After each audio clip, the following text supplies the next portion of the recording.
10, 9, 8, 7, 6, 5, 4, 3, 2, 1, 0.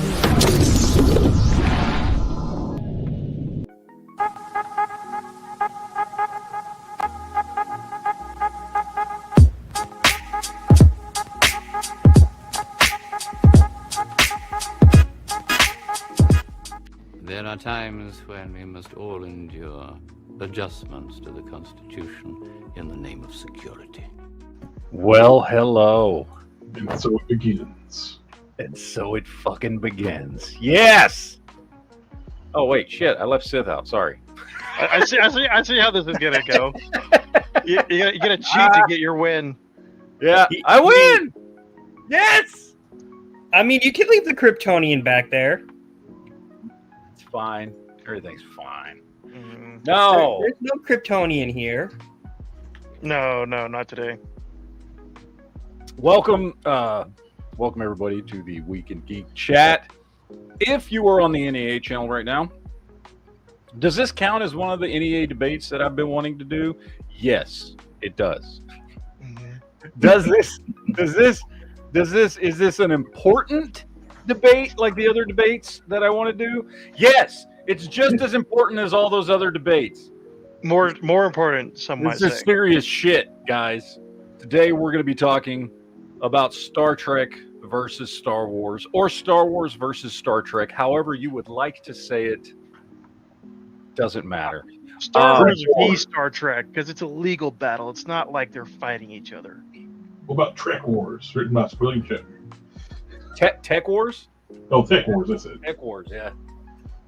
I never read any of those books, but I watched the movies that came on in the early 90s and then the Tech Wars series. So those straight to TV, syndicated movies and series.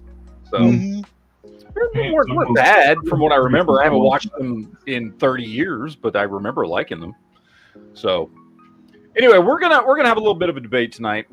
Now we have one of us who already going into this. It is well known betwixt us here that is firmly on the Star Trek side of things. That would be me. And one of us that is already on the Star Wars side of things. That would be Sith. Now I don't know where Jared and Firefighter fall. Well, I'm seeing, but I'm taking a guess here that they're probably on my side. I feel bad. I feel like Sid needs some backup here. this isn't a... I do have a phaser, but with YouTube, I'm not going to get it. Now, let me be real clear. I love both. I grew up on both. However, my opinion is simple. YouTube's being biased. I can't get my phaser out and hold it in my hand, but Sid can get a lightsaber out. I can. I mean, I have could... several phasers and a couple of Starfleet uniforms, so... Nerd! Damn straight! Uniform.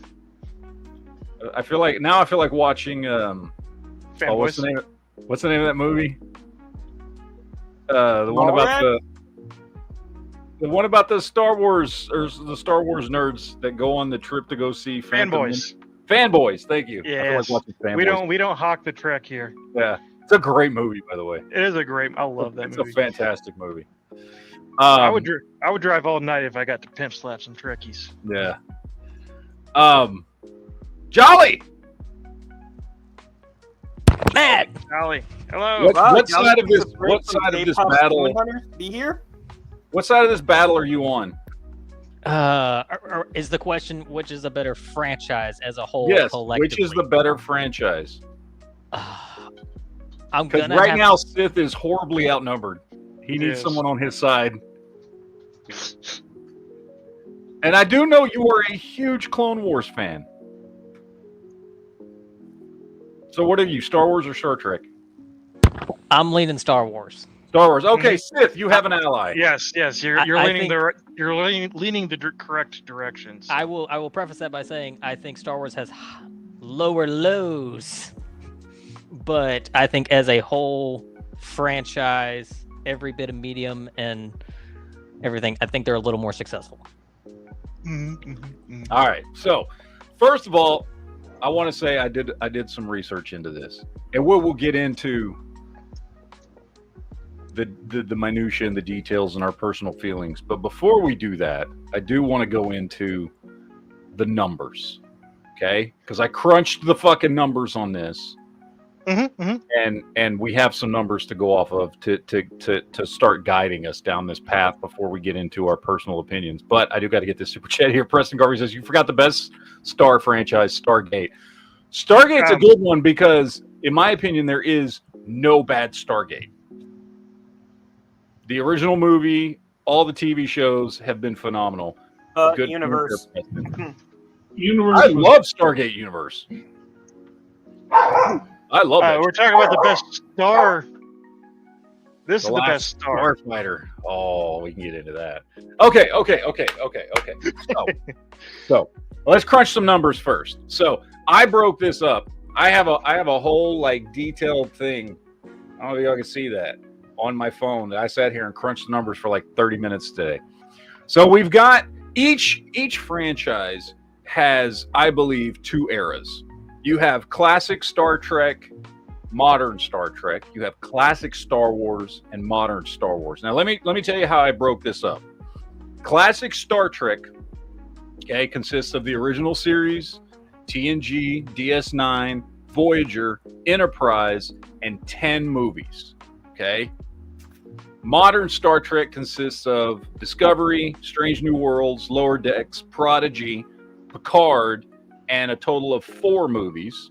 That includes the 3 J.J. Abrams movie and that fucking Section 31 movie. Okay?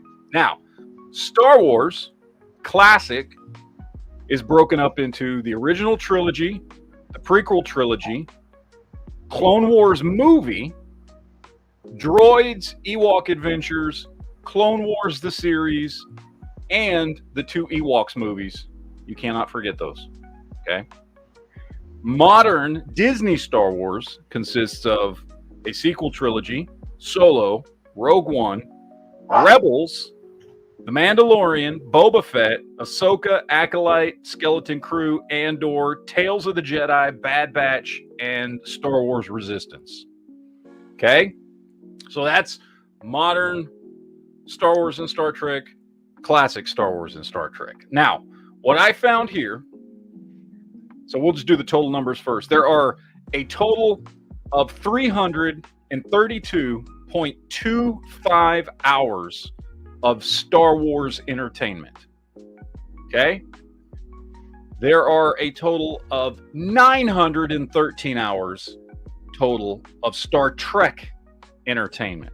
Now, you may say, there's an asterisk by entertainment for Star Trek. And there's also a big asterisk by Star Wars as well. So let's break it down even more. If we can all agree that in general, not exclusively, but in general, classic Star Wars and Star Trek are better than modern Star Wars and Star Trek, right? We can all agree on that. Absolutely. Right? Yes. Okay. I can almost say exclusively, so. Almost exclusive, but there's some crossover. There's some good modern Star Trek and good modern Star Wars. Most of it's bad, but there's some. But we're just putting that aside. We're just drawing a clear line. Classic Star Wars gets you a total of 132.5 hours of entertainment. Classic Star Trek gets you 723 hours of entertainment.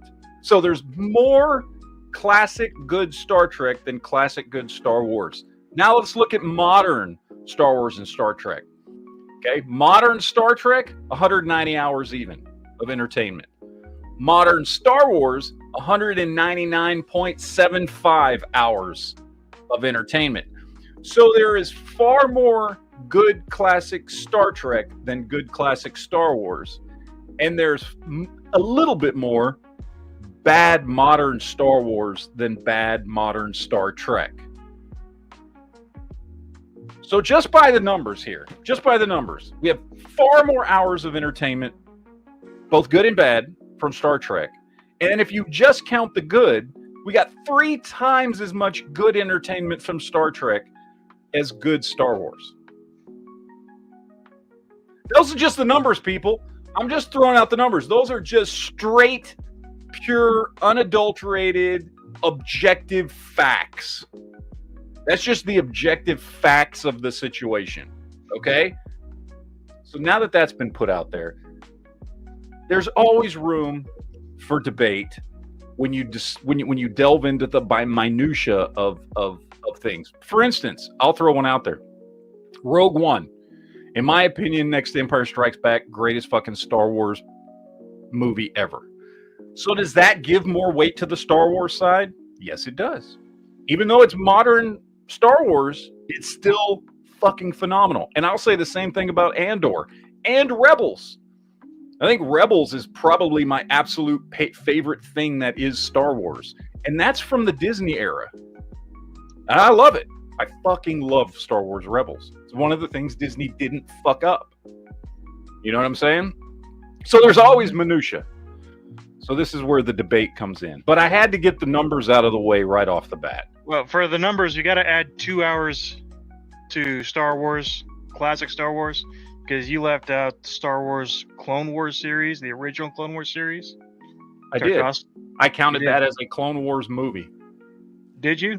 But there's also a Clone Wars movie. Yeah, I thought you were talking about the Clone Wars. Well, I thought the Clone Wars movie. No, so in my Star Wars classic, I've got Clone Wars the TV series with 133 episodes, and the Clone Wars movie, which inspired the TV series. But there's an earlier one, Star Wars Clone Wars.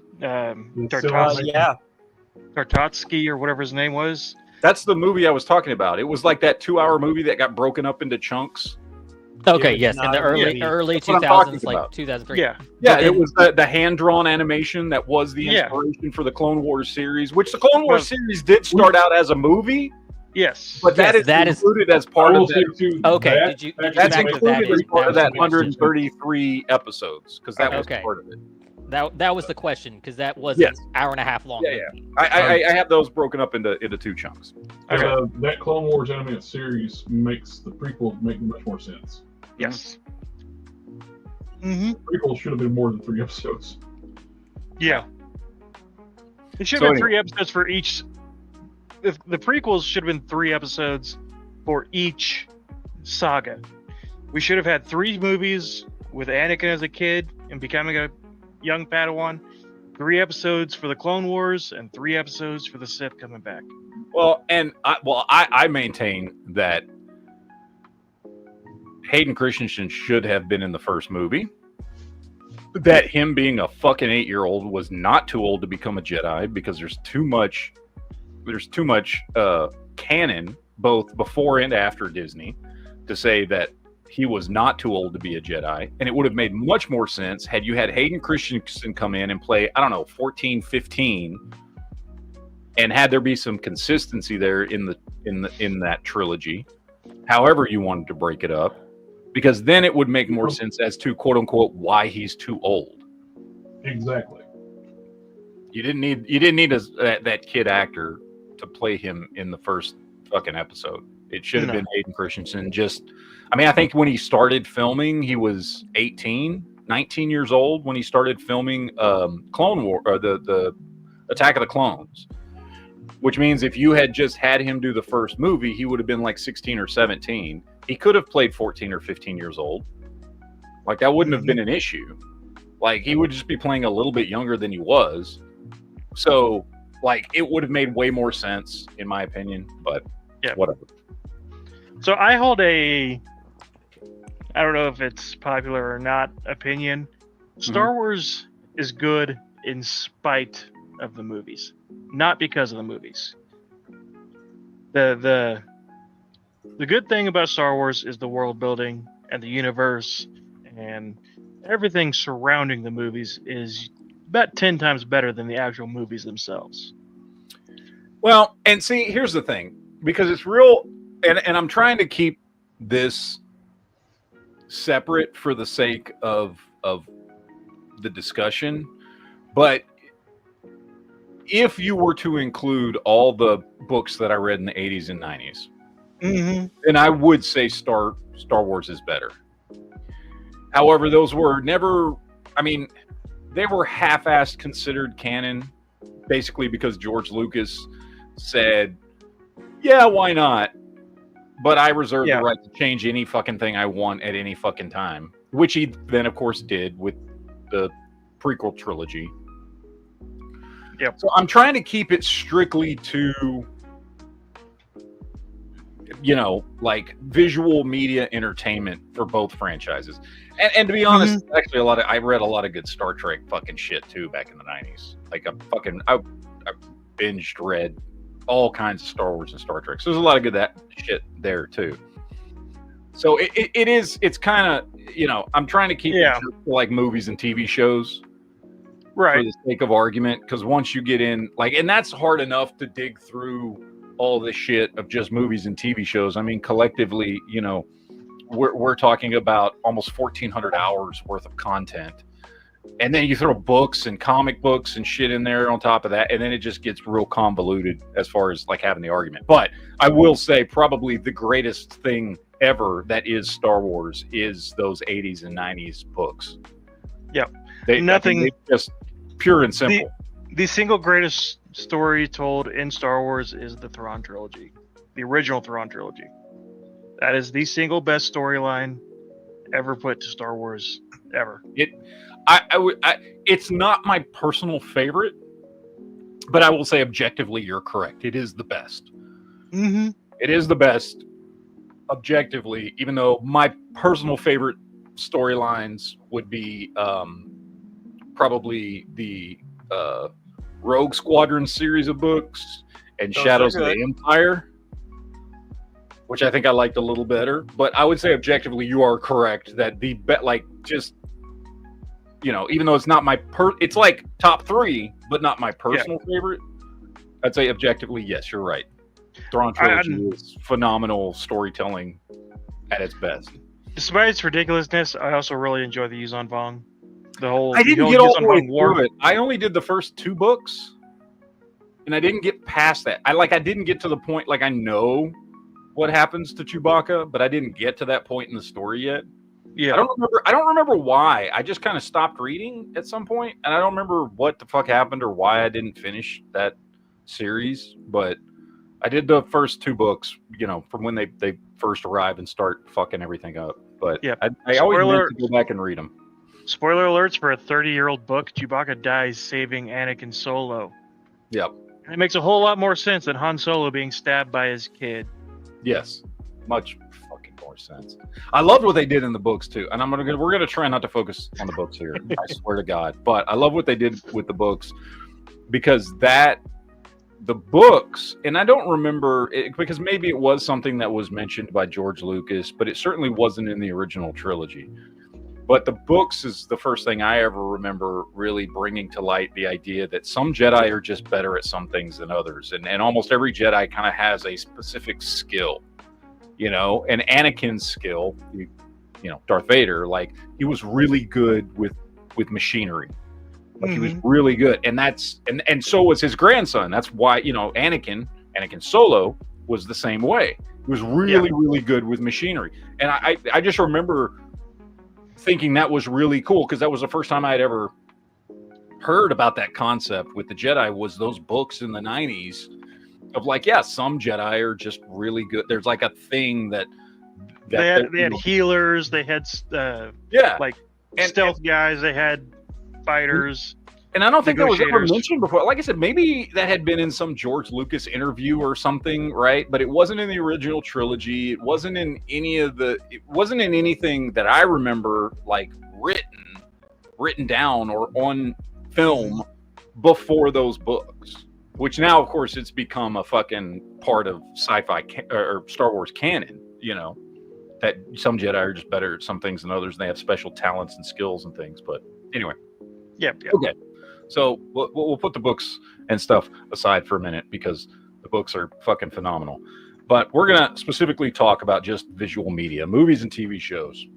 So, Sith, I would like you to make your argument, make it as detailed and concise as you want, for why Star Wars in general is better than Star Trek. My biggest thing is villain. if you hear villain, the first thing you think of is Darth Vader. Mhm. He is the most iconic.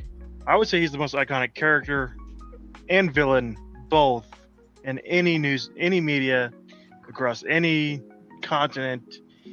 Darth Vader is Darth Vader. He is. When you hear villain, you think Darth Vader.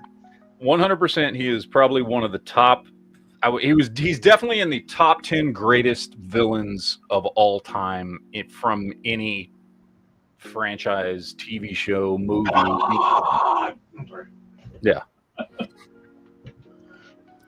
So yeah, is that it? That's the only thing you have to say? Yeah. So my opinion is very. This is probably where we start. Like, this is where the friendship ends. Oh fuck! I don't like Rebels. I don't like Andor. I enjoy Mandalorian, but I don't really like it. And all of this has to do with my affinity for the books. But like, I don't like Rebels. I don't like Andor. I don't like Mandalorian. I don't like Ahsoka. All of these characters, I don't like. So that's actually a point against Star Wars, in my opinion, because it's had the biggest downfall. Like, okay, so modern Trek is woke and annoying and all that. Star Trek had Star Wars had the biggest, fastest faceplant I have ever seen from media. Between Episode 3, Revenge of the Sith, which everyone loved, to The Force Awakens, which is an okay movie, but as far as a Star Wars movie, is pretty awful. And it was such an instant I and still immediate maintain faceplant. that Force Awakens is a decent, entertaining movie.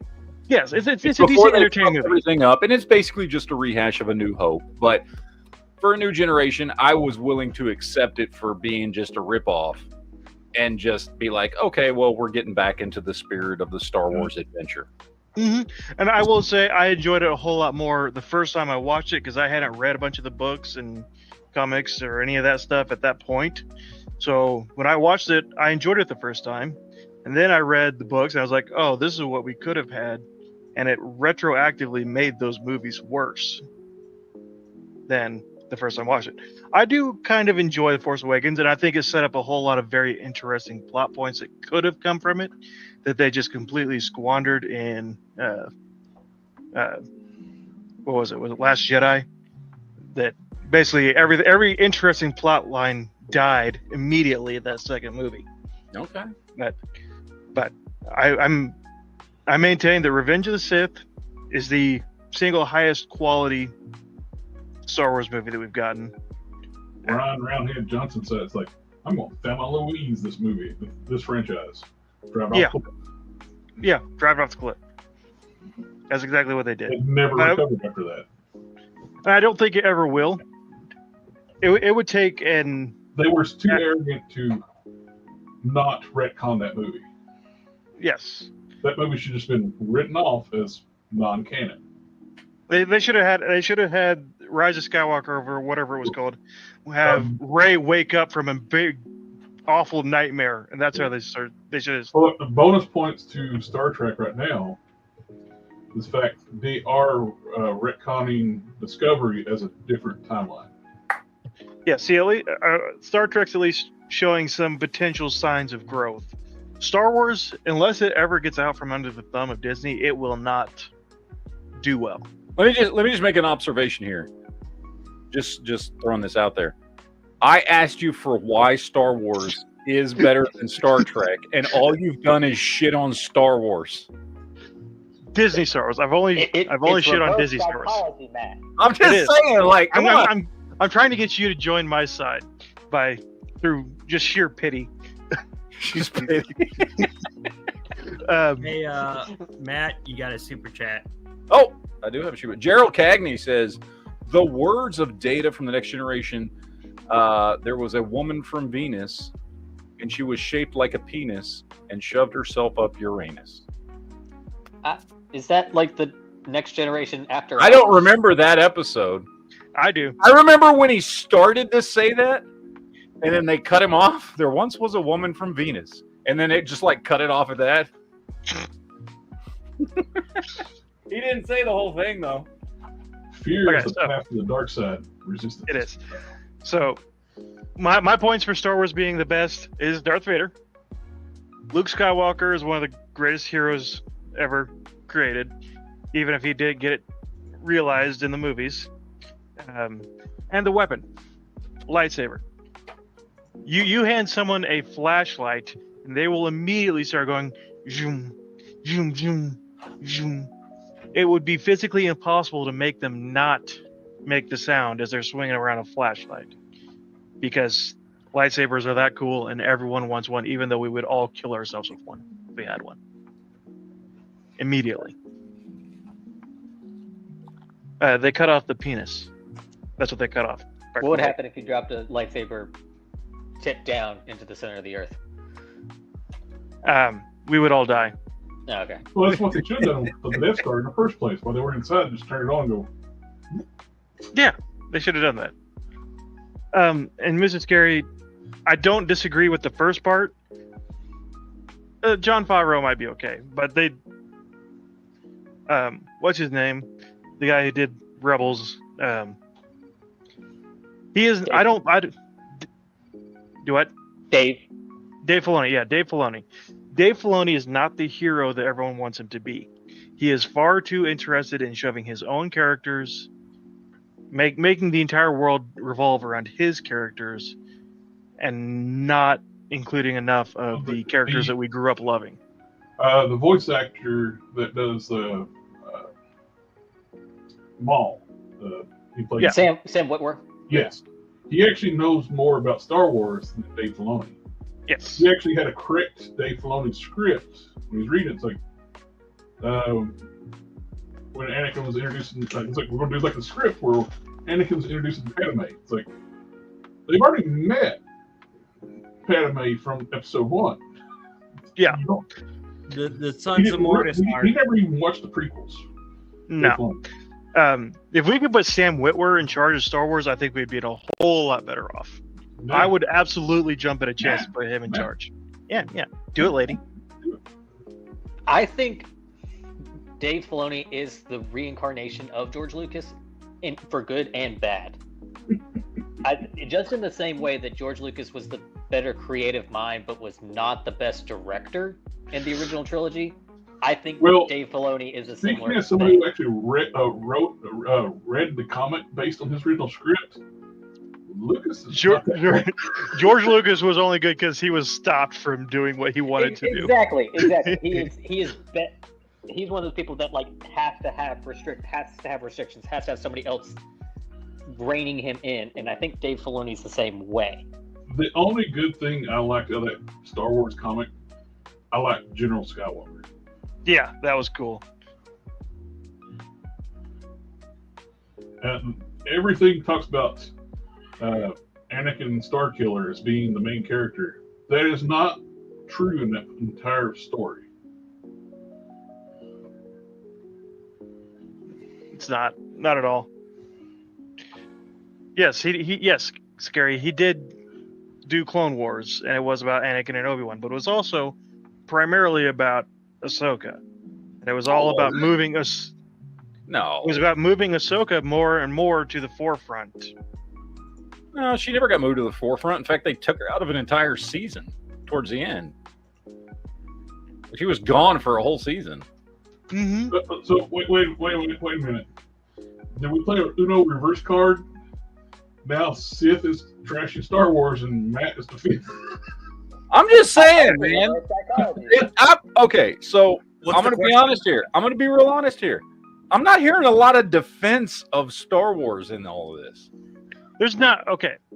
Like I said, Star Wars is good in spite of the movies. It's the better franchise, but it's not the better movies. Well, actually, I can't say that because I've not watched a whole lot of Star Trek to say that it's a better movies. My favorite Star Trek is the 2009 J.J. Abrams one. That's my favorite Star Trek. Right, it's Star Wars, but it's Star Trek. But that's probably why it's my favorite. But I do like Clone Wars. Jolly, I need you to get in here and defend Star Wars. Okay. Let me throw out a different take for you. Star Wars. And I'm not even here. I'm the one supposed to be defending Star Trek. But I can't do this anymore. Star Trek definitely has the numbers just raw watch time, hands down. We've already established that. I would make the argument that Star Wars and its content, for better or for worse, more often, like 80% of the time, is pushing the overall narrative and plot and or significant world building forward. And I think for a lot of people that is more entertaining. I attribute a lot of Star Trek to like a cop procedural, where like it's good, it's entertaining, but does that make it a good franchise?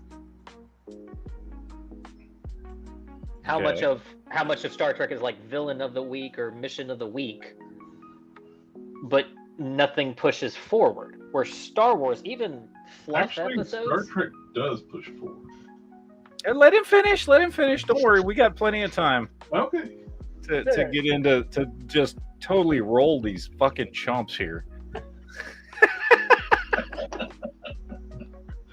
Okay. I see feel Duke is here and he's just not saying anything. Duke, I'm waiting while the children talk, and Duke's then waiting for Left the 4 Dead. adults will talk.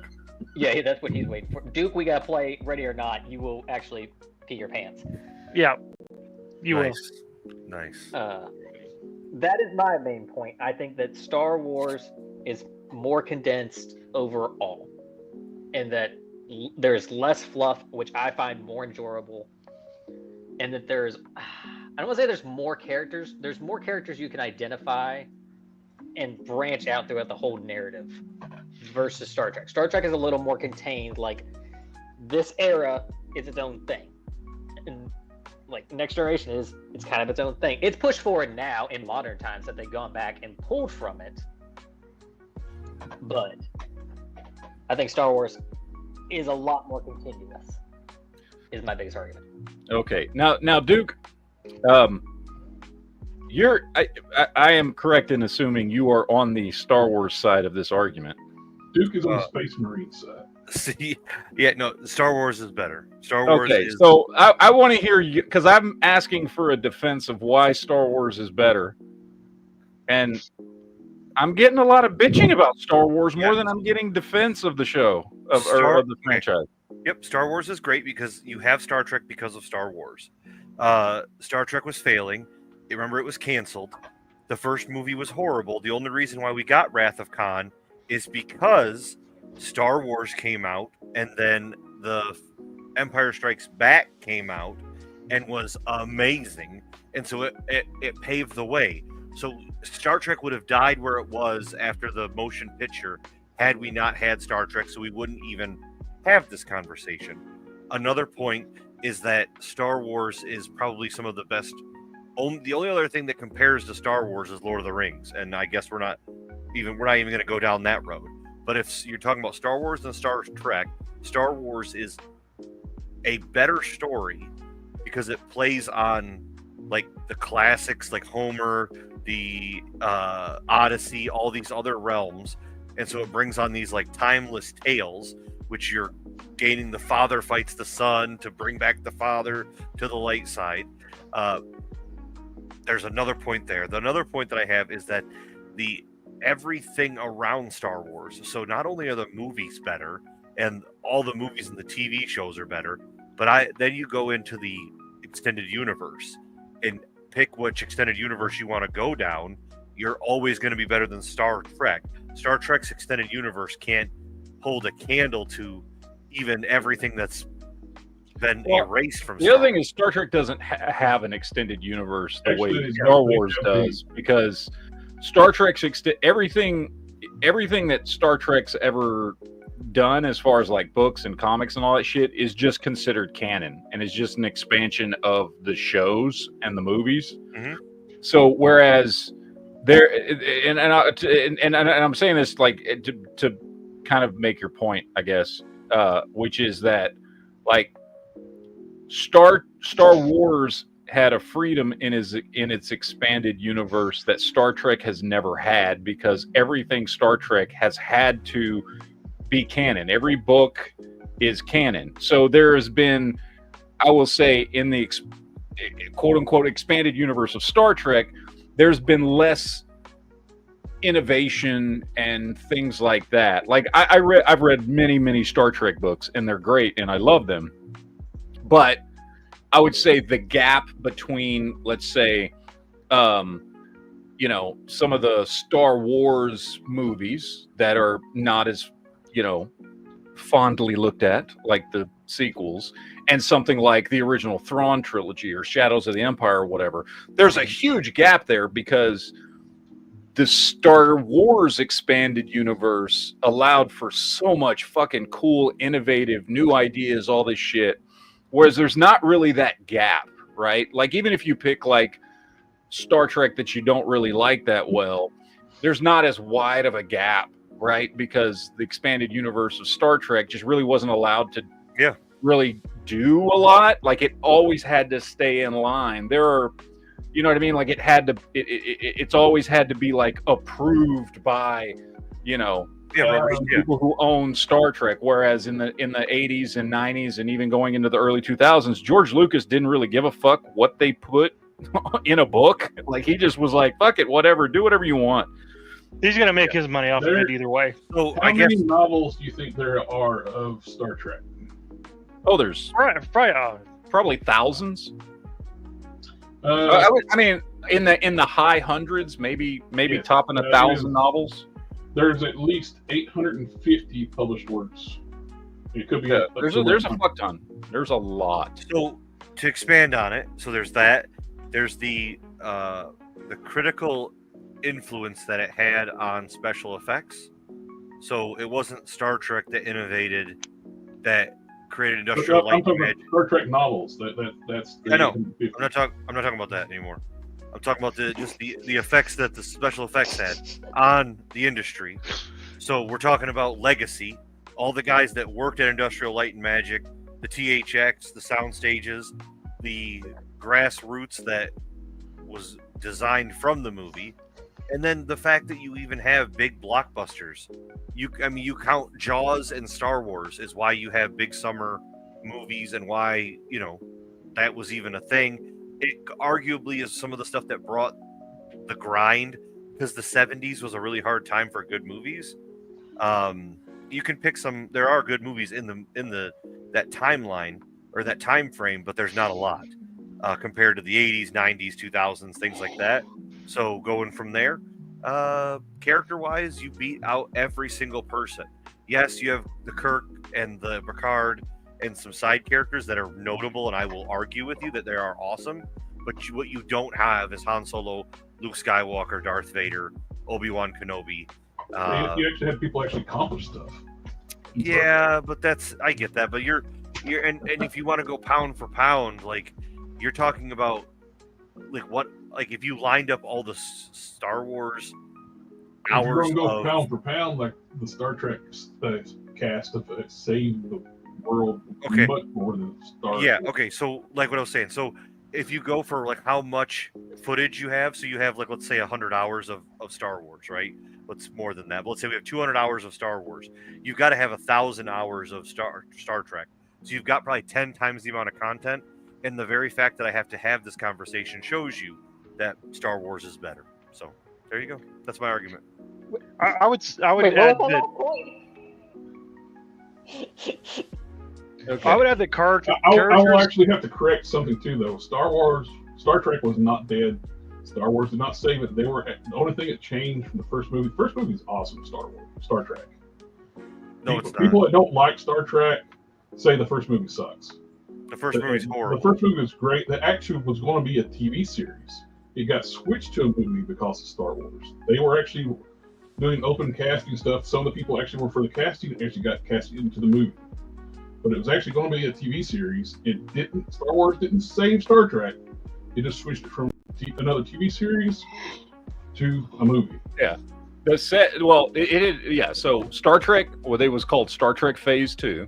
It had already gone through pre-production. It had already gone through casting. The sets that were used in that first movie were the sets that were originally designed for Star Trek Phase 2. It was going to be a new series, but because Star Wars was successful, they were like, hey, we can actually make this a movie, because at the time when they first went into it, like, people were not going to see sci-fi movies at the theater. So that wasn't an option for the studio. They were never going to greenlight a Star Trek movie. Star Wars came out, and they immediately switched everything they had already done to make the movie, which would have consisted of the first 2 episodes of the series. That's what they were going to do. That the story from the movie was the first 2 episodes of Star Trek Phase 2. So that's why they turned it into a movie instead of a TV series, which then that actually worked out well because that led to a series of movies that eventually led to a new TV series, which became very successful, while the movies became very successful. So instead of just having potentially another successful TV series, they ended up becoming a successful movie franchise and TV franchise because of making that choice in 1978 when they did to switch from a TV series to a movie. Yeah, but you can't argue that that is a good movie. I can. So I will. Let me, as the person who's on the Star Trek side of this, I will say that movie has problems. The problems are not the stories or the characters. The problems in that movie are the editing and the director.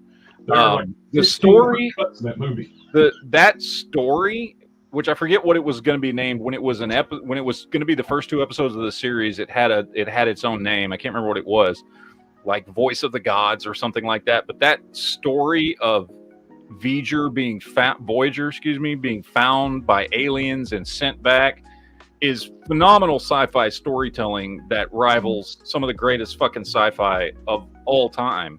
And the graphics and the characters were wonderfully fucking done in that movie. The problem was they were trying to stretch out a couple of episodes, 40-minute episodes into a fucking movie. And so you had scenes like the original cut of Spock going into fucking Voyager being, what was it originally, 12 minutes with no dialogue and shit like that. Mm-hmm. Beautiful visuals, but they took basically television episodes and just stretched them into this 2.5-hour movie, and it just didn't work very well. And a lot of that is to blame on the director and the editor, not the story, certainly not the characters, because the characters, there's a few different cuts of the movie that makes the runtime, the story flow better. Yes, they've edited the movie properly, and it's actually much like I said, I will freely admit the movie has problems, and as a movie it certainly could have been done way better. However, it was still incredibly successful, and the core story and characters of the movie were still amazing. And the characters evolved from their time from being on the Enterprise originally. Like Kirk was basically, at the beginning of the movie, he was an antagonist of the movie. Yeah. He became the protagonist later after he realized he was wrong. But he grew throughout the movie, which I personally love the movie. I love it. I like the stories. I enjoy the movie, but I also understand I see its problems, and it did have problems, and that's because of how it was thrown together from episodes. Also introduced the new one of the most beautiful starships ever, the Enterprise refit. Oh, the refit Enterprise is still to this day my absolute favorite Star Trek ship of all time. Yep. And it's one of probably in my top 3 spaceships from science fiction of all time. I would love to see, if I was in charge of Star Trek, what I would do, I would have a series based on a 24th century refit Constitution class. So set it like after the Dominion War, they pulled out some of the space frames out of mothballs. They needed ships, fitted it with modern technology. Come time to end the war, then it ends up being like a patrol ship on the edges of the Federation. That's what they did in the lore on STO for the Constitution. It spawned several refitted subclasses. Mm-hmm. But I got this to say: the only issue with motion picture was the uniforms. The uniforms were by far the worst part of the movie. Yeah, and that was it. Well, because if you but they were straight from. I don't want to get too far into the weeds on this one particular movie, honestly, but But I will then say after if you that, watch when we get- if you watch like there's a couple of them actually, and I think they both of the behind the scenes fucking making of documentaries that I've seen on that Star Trek motion picture both mention it, that the costumes and the whole costume department on that fucking movie was thrown together because they had already done all the costumes for the TV series, and that was that one particular white and gray style costume. And when it went to become a movie, the studio wanted to change the costumes to look more movie quality, which is why there's no uniform consistency in that first movie. And so the costumes were kind of all over the place, and different characters were wearing shit. And you're like, the characters didn't even look like they were serving on the same crew and shit. So there was issues. There was issues because they took a TV show to make it into a movie. And so yeah. But okay, so I want to get into and since it's 3-on-3 here, you got Sith, Jolly, and Duke against me, Jared, and Firefighter here.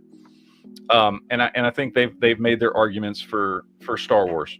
I want to start making some arguments for Star Trek. First of all, at the beginning of the episode, Jesus Christ, at the beginning of the podcast, Duke, you missed this. I went through and crunched the numbers of good Star Trek versus bad Star Trek, good Star Wars versus bad Star Wars. The fact of the matter is, there's been way more good Star Trek than Star Wars, and way more bad Star Wars than bad Star Trek, just by the numbers, like hours of entertainment. Okay, but that's a numbers thing. That doesn't have anything to do with the overall quote unquote opinions. But so here's my thing, and I love Star Wars. Everybody knows I love Star Wars. Duke, you know I love Star Wars.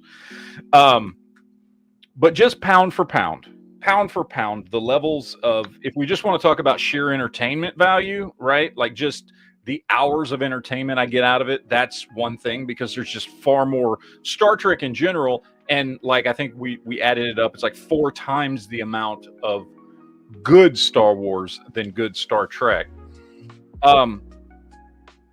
But the other thing is, and they're two very different types of science fiction.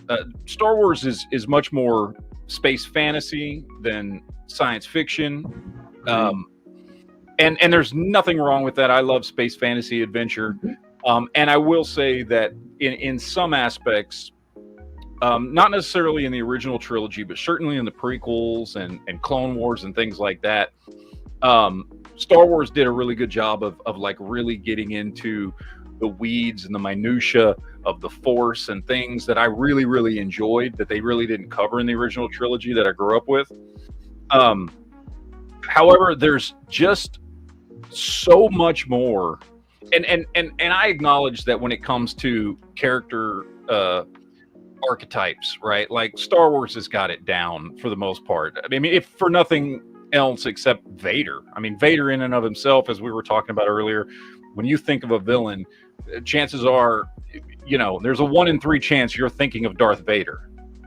And I get that. However, the characters on Star Trek, pick pretty much any character from any of the crews, whether it's the original series, TNG, DS9, Voyager, even Enterprise, and pick any character, even the character with the least amount of screen time. Pick fucking Wesley motherfucking Crusher from TNG, a character that almost nobody likes and had like the least amount of screen time of every character in any Star Trek TV show. And he has more character development than any character in Star Wars history. There is more development and watching him. And that's just him, like arguably the shittiest character from classic good Star Trek. And he's got more character development and goes through, you know, more trials and tribbles. See what I did there, you fuckers? And like deals with more shit. And that's putting aside the stuff that all your main characters go through. I mean, if you look at let's just start with Kirk and look at what he goes through. And yes, if you go back to the original series, there's a lot less character development in that original 60s series, but look at the fucking movies. Look at what Kirk goes through from the motion picture to Wrath of Khan, Search for Spock, and look how he grows as a character all the way up to Generations. It's fucking amazing. Look at the character growth of Spock, of McCoy. Look at the character growth, and then it only got better as you moved in. Dude, the character building that happened on Deep Space Nine is fucking unprecedented. The Star Wars, you could collect all the characters from all of Star Wars all throughout the last 45 years, and fucking none of them hold a candle to even one character on Deep Space Nine. And the stuff that those characters go through and how they come through on an emotional level and on fucking like everything across the board. There's not even one single Star Wars character. Collect all the Star Wars characters combined and they don't hold a candle to just fucking Odo in 7 seasons of fucking Deep Space Nine. And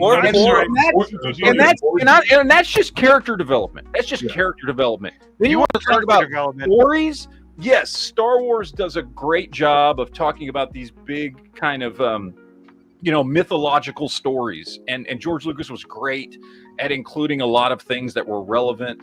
The kind of archetypal villain versus heroic character and things like that, and pulling things from Greek and Roman history and pulling things from World War II and pulling things in and including them. But almost everything he did had been done 1,000 times before. His character archetypes were not original in any way, shape, or form. But you look at the characters from TNG and DS9 and Voyager and even Enterprise, and look at the stories they put into those episodes.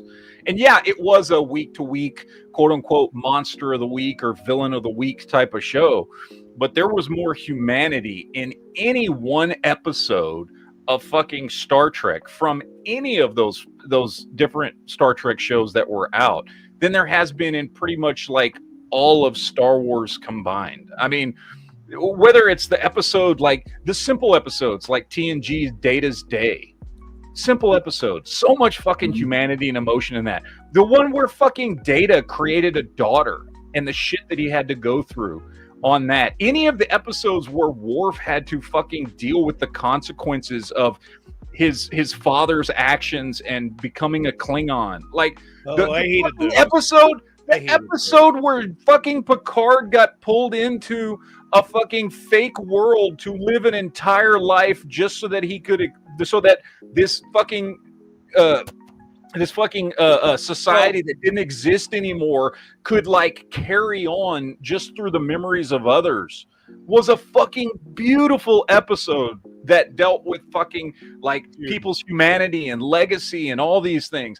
There is more heart, more sci-fi, better characters, and just in general, just better stories that resonate with people as human beings in almost any episode of Star Trek than in all of Star Wars combined. Dude, the number one character that I would say you could put him up against any character in any franchise from any movie or any TV show that I can think of. And maybe you could find someone that would be like more character development within a character than this person, but I doubt it. Leggett Damar. He started out as fucking a peon to Gul Dukat, who was just his second in command, his first officer who just did what he said, and then he ended up being the leader of the Cardassian people, and then he ended up like leading the rebellion against for the Cardassian people against the fucking Dominion, like dying for his cause, a martyr. Like, wow, man, like his fucking character arc is insane. They killed his and he was just a minor sideline nothing character, and he had more character development than anybody ever in Star Wars. He went I can't think of anybody that's close to that, dude. And you start rooting for him that when he became a rebel to take back the homeworld. Yeah. Or what about Quark and Garrick? Yep. Quark and Garrick, or just look at Quark and Odo's relationship over 7 seasons and how detailed and intricate and emotional and fucking adversarial yet friendly at the same time. Like the way that they were able to do the things that they did in the ways that they did them in Star Trek, and whether it was dealing with character relationships over the course of, you know, several episodes or several seasons, or it was those one-off stories that told a very, very, you know, emotional and intimate story that made you think and made you feel shit in ways that, again, that Star Wars has never done. And like, and I love Star Wars, but Star Trek has done things on a regular basis, especially, you know, all the way up in, you know, from its original inception in 1966 or 67, all the way up to, I'll say, 2005 when Enterprise ended. There was more shit shoved into that is fucking, you know, relatable to human beings than anything Star Wars has ever done. And not to mention, the episodes when where, we get the Mirror Universe fell in love episode, with Odo, and they got stuck on the elevator together. That was such a touching moment when she was just like, dude, simple little moments like that. Yeah, that episode where he was starting Odo and was falling apart. Yeah. And that just and it was, you know, it was nothing big. There's no big, you know what I mean? Like, it was just a simple little storyline about two people stuck in a fucking elevator. And the amount of humanity and emotion that was in that episode was fucking insane, dude. Quark saved Odo's life because they were stuck on that fucking planet when he was getting extradited to be a witness. Yeah. And Odo didn't have his fucking morphing powers right then, so he was just like a mere mortal like anyone else. So they had to climb the mountain together. Odo broke his Quark ended up broke his saving leg. Odo's life. You know, it was like fucking, it was, you know, ass backwards. and not to mention, I'm trying to remember it. There's one where, I can't remember exactly. Give me a second.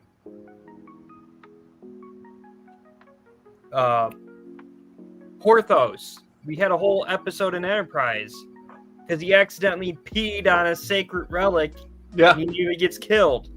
Yeah. You see Captain Archer just all worried about it, and you see Phlox going, well, I suggest you, and you have that whole dynamic between Phlox and Archer, who's all stressed out, and he's like, Captain, when was the last time you got laid? Like, you have little moments like that you don't get in Star Wars. Of course, Yeah, Phlox because we're not worried about that. Or Phil. like the space. We're worried about they have balancing the multiple galaxies lives. in the Force. That's why. That's Well, come on. Okay, so we've put out our defense. Now it's time for the I will say it's time for the Star Wars fanboys to one rebuttal. really good episode, like character like the arc in Voyager. The Sutter, like the half Betazoid murderer who ends up doing like a Die Hard arc where he's his story arc is fucking phenomenal, dude. Yes, it's like and he dies out in a blaze of glory using his darkness to retake the ship. Yeah, the ship gets overrun by Kazons, and he regains the ship, but he dies in the process. But and just for all you heterosexual males out there, way hotter chicks on Star Trek, by the way.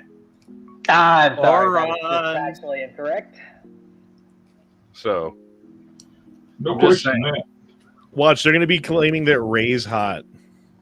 Sir, okay. First off, Padme, Leia, Ayla Secura, Shin Hati. I'll give you Padme. They actually had models on Star Trek. That one I'm scene. sorry. Deanna Troy. Dude, have you seen her titties? Jadzia. Whoa. Have you seen fucking her titties, though? Whose? Deanna Troy. They look like they were fucking, like, put through a Play-Doh machine and, like, squeezed in weird ways, and they just, like, you know... Shut your mouth. No, they're Just, gross, dude. They're disgusting. Terry Farrell, 0 out of played 10. Jadzia, she was a model, and she's gorgeous. Katie Sackhoff is hotter than Deanna Troy. Deanna Troy's not hot. She's weird looking. She's got a weird shaped body, and her. All right, titties Star look- Trek, fucking Star I'm Wars just saying, like, fanboy. that's the one place I gotta be honest, bro.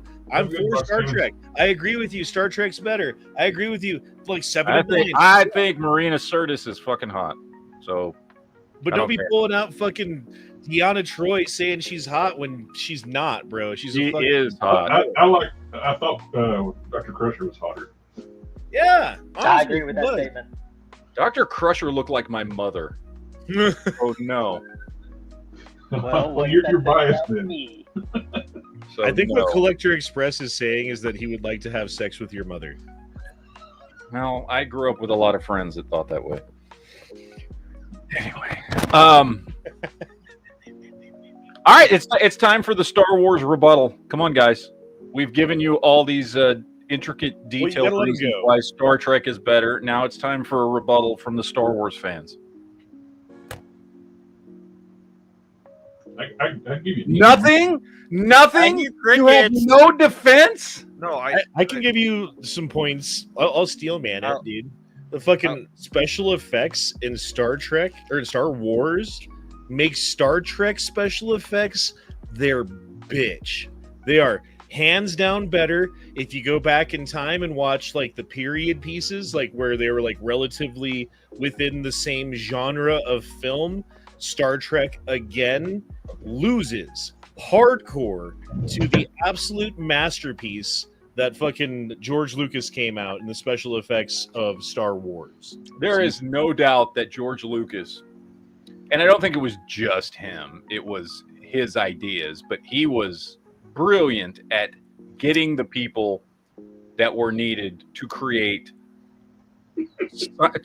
fucking special effects masterpieces, like in ways that like the industry as a whole, like the movie and TV industry as a whole, is much better because of, you know, ILM and shit like that, and what he was able to accomplish with the people he hired to do those things. There's no doubt about that. Yeah. And then I will also say that the one thing, oh my God, Collector Express, God damn it. The one thing that Star Wars, excuse me, is really, really good at all of the time, dialogue. No, I'm just kidding. They suck at that. No, that's all I got. They're better at fucking special effects. Honestly, that's my argument. Okay. You sons of a bitch. I think one of the cool things too about Star Trek versus Star Wars. Is this not our turn? Is it not our Star Trek has inspired real world technologies. Okay. The Yeah, so cell phones, the no one tablet knows. computers, touchless. Okay, screen computers. that's just predicting what is already being developed. No, people actually invented those things. Said they were actually inspired by Star Wars. This is true. That's 100% true. Okay, go ahead. It's their turn. It's their turn. God damn it. All right, so no one knows any of those names. You guys rattled on for like 10 minutes about a bunch of dudes with big ears or goofy ears that like no one knows about. But everyone knows who Han Solo is. Everyone knows who Luke Skywalker is. Everyone knows who Darth Vader is. The fact that everyone knows these names and no one knows the Kardashian names or the Cardassians or what all these names are from Deep Space Nine, because Deep Space Nine was trash. It's always going to be trash. Oh, Shut your mouth. Whoa. You can make your point, but you can't say no that one shit. liked it. No one likes it. You guys like it. You're the only people I know on this Actually, whole Deep earth. Space Nine is one of the most popular series. No, it's not. It's a horrible It trash. is. No, it is. It's trash. Cisco was not a good captain. That's why they put him at a space station. That's why they didn't give Well, him. he wasn't a captain when he started. He actually became a captain because he did so well. But see, no one cares about that. See, that's the point. Plus, he was Hawk. So It's Hawk also was a badass, it's also so. a horrible storyline. It's acceptable to like Star Wars. It's still not acceptable to like Star Trek. So there you go. There's my rebuttal. I will say that of all of the Star Trek captains, Cisco is the least Star Trek of the Star Treks. right? He was the I will most probably tell willing to bend the rules, to break the rules, to start clandestine wars with other Moonlight. races because it Absolutely. benefited his own. I think he was Section 31. Because like there was that whole episode where Bashir was trying to infiltrate Section 31, and he was working with the Admiral, right? Who turns out is part of Section 31. Also, Cisco was kind of in on it too, tacitly, and it would make sense if he was as well. And I believe that. Oh he yeah, the In the episode Pale where they got to Moonlight is get the probably one of the Romulans to best join. episodes of science fiction ever. You need to put your microphone closer to your face or something, Mr. Oh, in the Pale Moonlight is part of one of the best episodes ever. Yeah, see, no one knows that episode. So that's my point. But everybody Oh my knows God, Empire dude. Strikes Back. Oh my God. dude. Everyone likes Empire Strikes Back. So, Oh my and gosh. we could talk about just how cool Star Wars Rogue Squadron is. And that story alone. And Matt's going to know that I'm telling the truth about how cool it is about Rogue Squadron and how awesome just Rogue Squadron is alone versus half of Star Trek. Okay, can we talk about The Last Jedi? No, we've already talked about that, and I'll agree with you that it's trash. But I'll tell you this, Star Wars course corrects. Most of Star Trek right now is complete garbage. Complete garbage. Some of Star Wars is not good. I'll admit that movie's horrible. But we're course correcting. We're getting in a better direction. Luke Skywalker coming in and saving Grogu was some of the best thing I've ever seen in my whole life. He came in with a green lightsaber. Saved Grogu. That's the kind of stuff that matters. Han Solo saving Luke Skywalker in the Death Star tunnel. How that made you feel as a kid, Star Trek will never make you feel that way. Yes, it has compelling stories. Yes, there are good episodes. Yes, Deep Space Nine has some good episodes. I've started watching it. I actually kind of like it. But I'm telling you, it will never make you feel like Star Wars makes you feel. When you were a kid, you played Star Wars. I never played Star Trek. Okay? Can we talk about the rise of Skywalker? We've Or already the talked Force about that. Awakens. We've talked about that. I think you're muted. We've talked about it. We've talked about them being bad. I'm cool with it. But when there is some bad Star Can we Wars, talk there's a about lot more bad Solo Star- and the fucking space horses? Solo was awesome. No, it was not. Fuck you. Solo was way cool. I don't know. The only what one that kind was of good was planet you're Rogue on. One. Rogue One is amazing. Again, another great classic. That's Rogue better. One was good. Like There's- episode 1, 2, and 3 were not as good as 4, 5, and 6. Look, there's been no good Star Trek for 10 years. At least maybe Lower one. Decks. No. Yeah, Lower Decks is fucking amazing. Lower Decks is What are you fucking talking awesome. about? I just talked to everybody. They said that's bogue. That's horrible and it's trash. Well, Strange you're New not Worlds is listening pretty because damn we're all good, saying too. it's amazing. No, it's not. It is so good. Leonard Nimoy's dead. You know who's not dead? Luke Skywalker. Okay? Yeah, but he's also a woke bitch. Have you heard? Yeah, that? he is a total woke bitch. Okay, but then I have to counter with George Takei. Like it made me wish that I had Also a woke. Oh yeah, woke. Woke. So I think Asian that's just gay tit for man. tat. He's like for immigration and he loves Joe Biden and he hates Donald Trump. This is your hero. Hey, I'm not talking about who they are outside the camera or the cinema. I'm not talking about their political affiliations. So I'm not gonna defend Mark Hamill over here in his woke mind. But I will defend Luke Skywalker and Dash Rendar and Kyle Katarn, because those are real names that people know. Those are real names that help save the universe, not some Ferengi, okay, or some hobo name with a guy with a really weird makeup that no one cares about. Again, Collector, are you muted or are you talking to somebody else? So no, I'm just telling you. That's my rebuttal. Star Wars is way cooler. Star Trek, lame. Am I the only one that can't hear him? I heard your mouth moving. Can't hear who? Who are you trying to hear? Stop trying to hear The one people. on the far right. Stop, This is what stop. you sound like, Jolly. Actually, you're too loud, Honda. It's more like.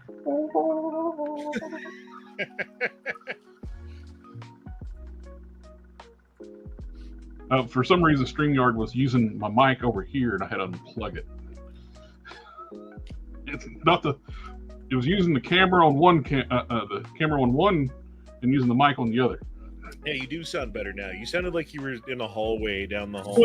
Well, the mic is like 2 feet over here. It was using instead of the one straight in front of me. Right. StreamYard being stupid. Yeah, StreamYard So- again. Okay. So Duke gave his rebuttal. Does any other Star Wars fans want to give a rebuttal? Okay, am I better now? Yeah, you're way better now. Okay, sorry. I was using Bluetooth headphones because these. I think it's because I was on the web browser of StreamYard. God damn, boys! I remember my first day too. Well, more people will do this to you than anything Star Wars. Yes. Okay, I'll rebuttal with some of the humanity, like plot lines y'all And referenced. I work in IT. More people quote Star Trek than they do Star Wars. Lies. No. Yeah, IT people. We put you in the basement. We don't want to talk to you. Just fix the computer. Back to work. Okay? No. All right. That's it. No crayons for you, Duke. Let Jelly speak. First example I'm gonna give. Fives. All right. Spoilers, obviously. Yeah, fives. Dying after uncovering that his whole brotherhood was going to get used as slaves and die. He's and got a couldn't tell point. them. Like, that's traumatic on several levels. Right. That was really good story. That was good. All right. I'm also going to throw out Obi-Wan versus Maul. A rivalry that lasted decades.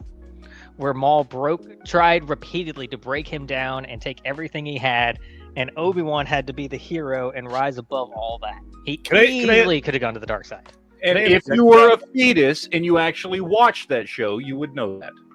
Can I object to that one though? Because you need to stretch your belief in how things work so much that it makes it almost, it's unbelievable to me.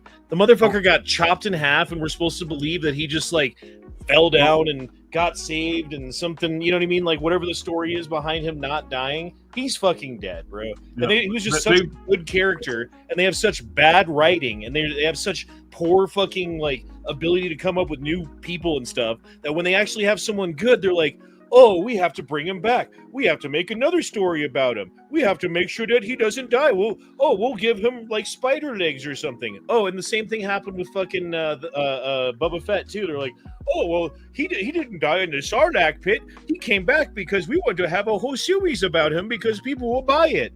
Fucking goddamn. Yeah. I will expand on something too, Honda. It's like they've made lightsabers a joke. Everybody can be stabbed in the torso now with a lightsaber and survive. Right. Sorry, Jolly. Go on. Yep. Okay, well, I'm going to counter that. Maul surviving has precedence. Darth Nihilus destroyed entire planets just because he was angry and hungry. Like, it is not unprecedented that Sith Lords have unbelievable amounts of power and can do feats like that.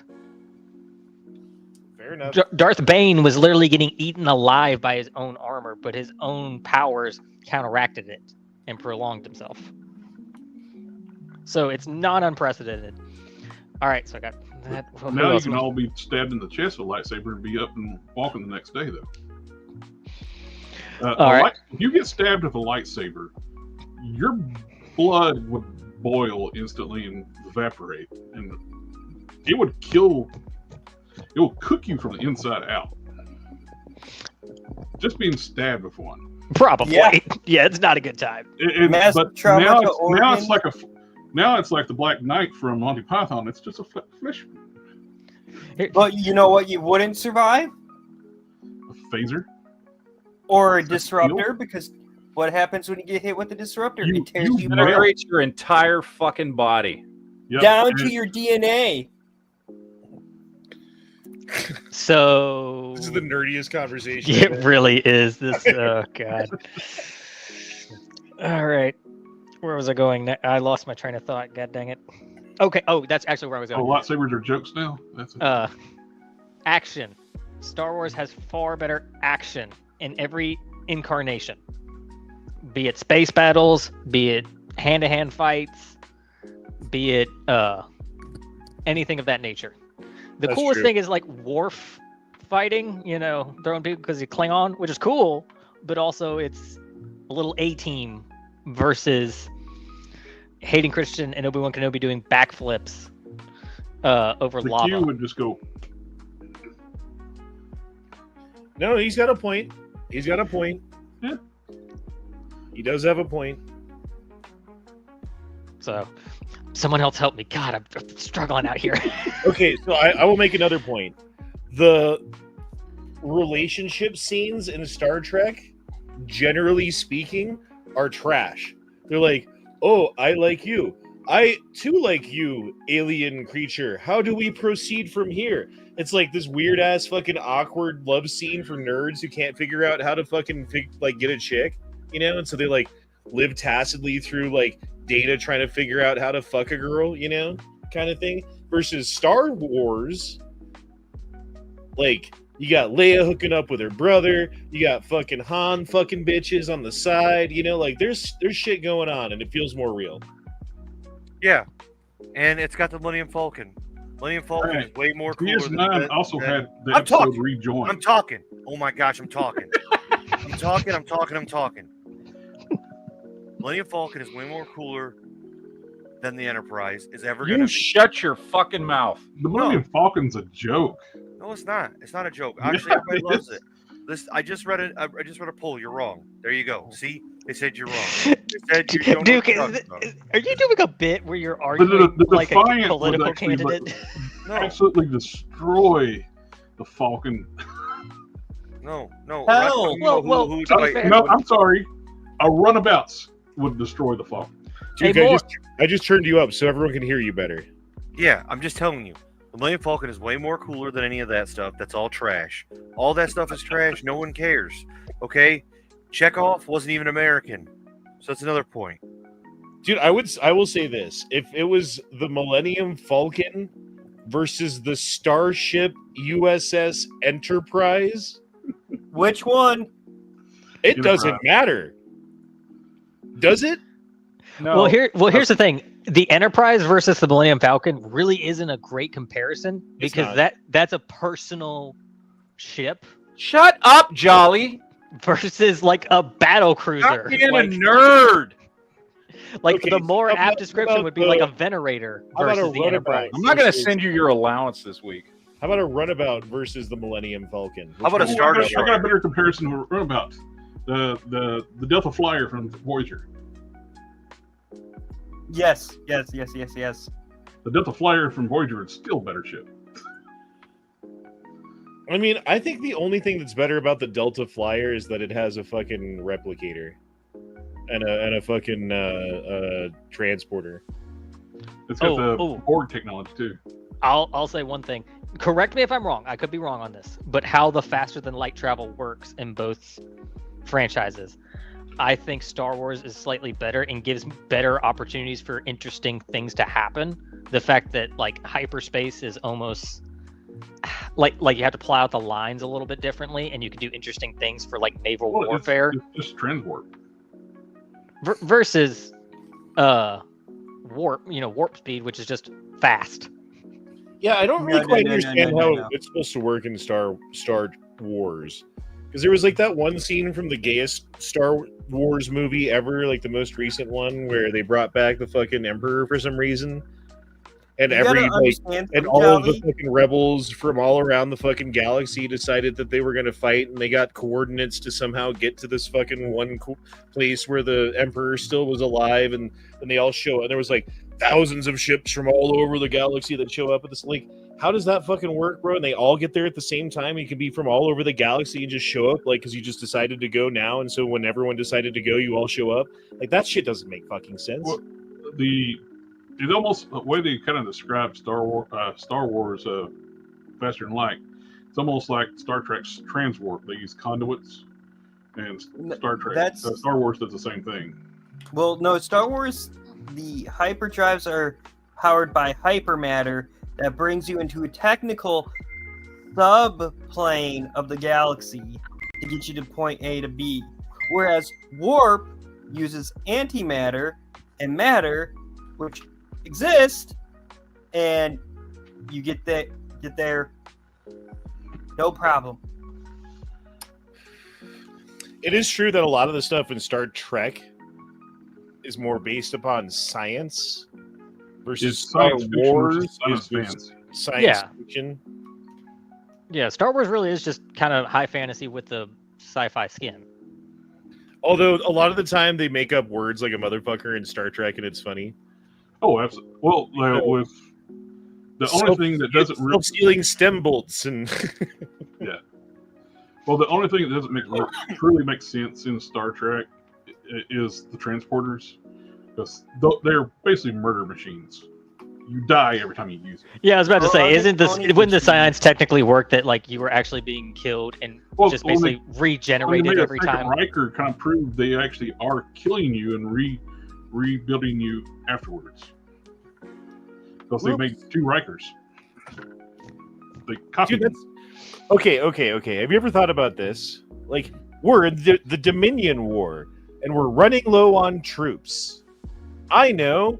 Let's use the Riker solution and just, like, take our best officers and our best fucking pilots and stuff and make more of them. Well, they could have done it with multiple datas. Yeah, the transporter make a bunch of datas. How do you build an android? I don't know. Let's just do the fucking transporter thing. Yeah. I don't have to learn how to build them. Just do the transporter thing. Well, they couldn't figure out how to make more androids. Oh, here's another one. Oh, what's her name fucking died? That's sad. Oh, no. I know. Let's just get her transporter fucking signal and bring her back. Like, why don't they do that shit, bro? Well, the only thing that keeps them from doing it a lot of times is the memory. They're storing their memories when they transport them. DS9 kind of like touched on that when they got their patterns got transferred to the holodeck, but their memory got stored elsewhere. Their brain, their minds. Oh yeah, that was a good episode. So it is basically. It destroys you, stores your memory as data, then recompiles you somewhere else. Right. So why wouldn't they be able to just be like, well, we have the pattern, just recompile it again and again.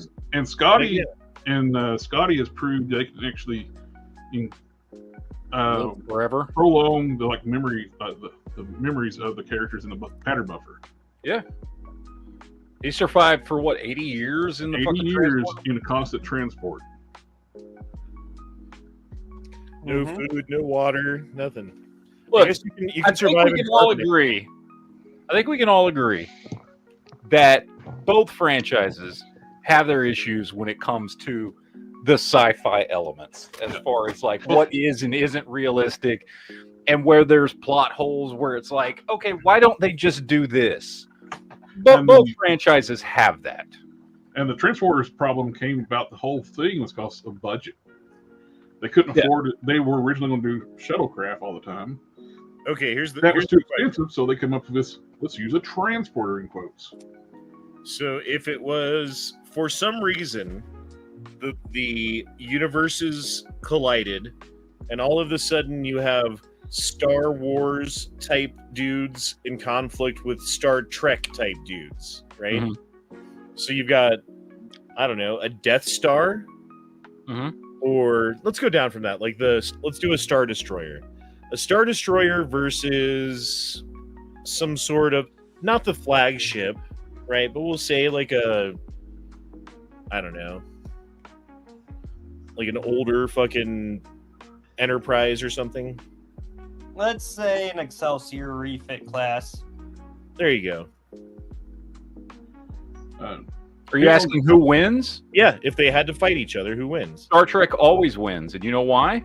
Because they have transporters. Yep. Not to mention, because well, hold on. Let's walk this, because the Star Wars universe does not use energy shieldings, at least not in the way that Star Trek does.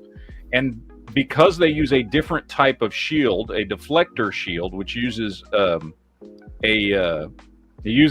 type of energy that's made to deflect hard objects. It's not made to deflect energy, which is why their what do they call them? The pulse cannons that Turbo are lasers. no. Because turbo lasers are They are condensed gas. Like yeah, they it's have not they have it's not some matter to energy. them. It's not energy. It's something that has kinetic force, right?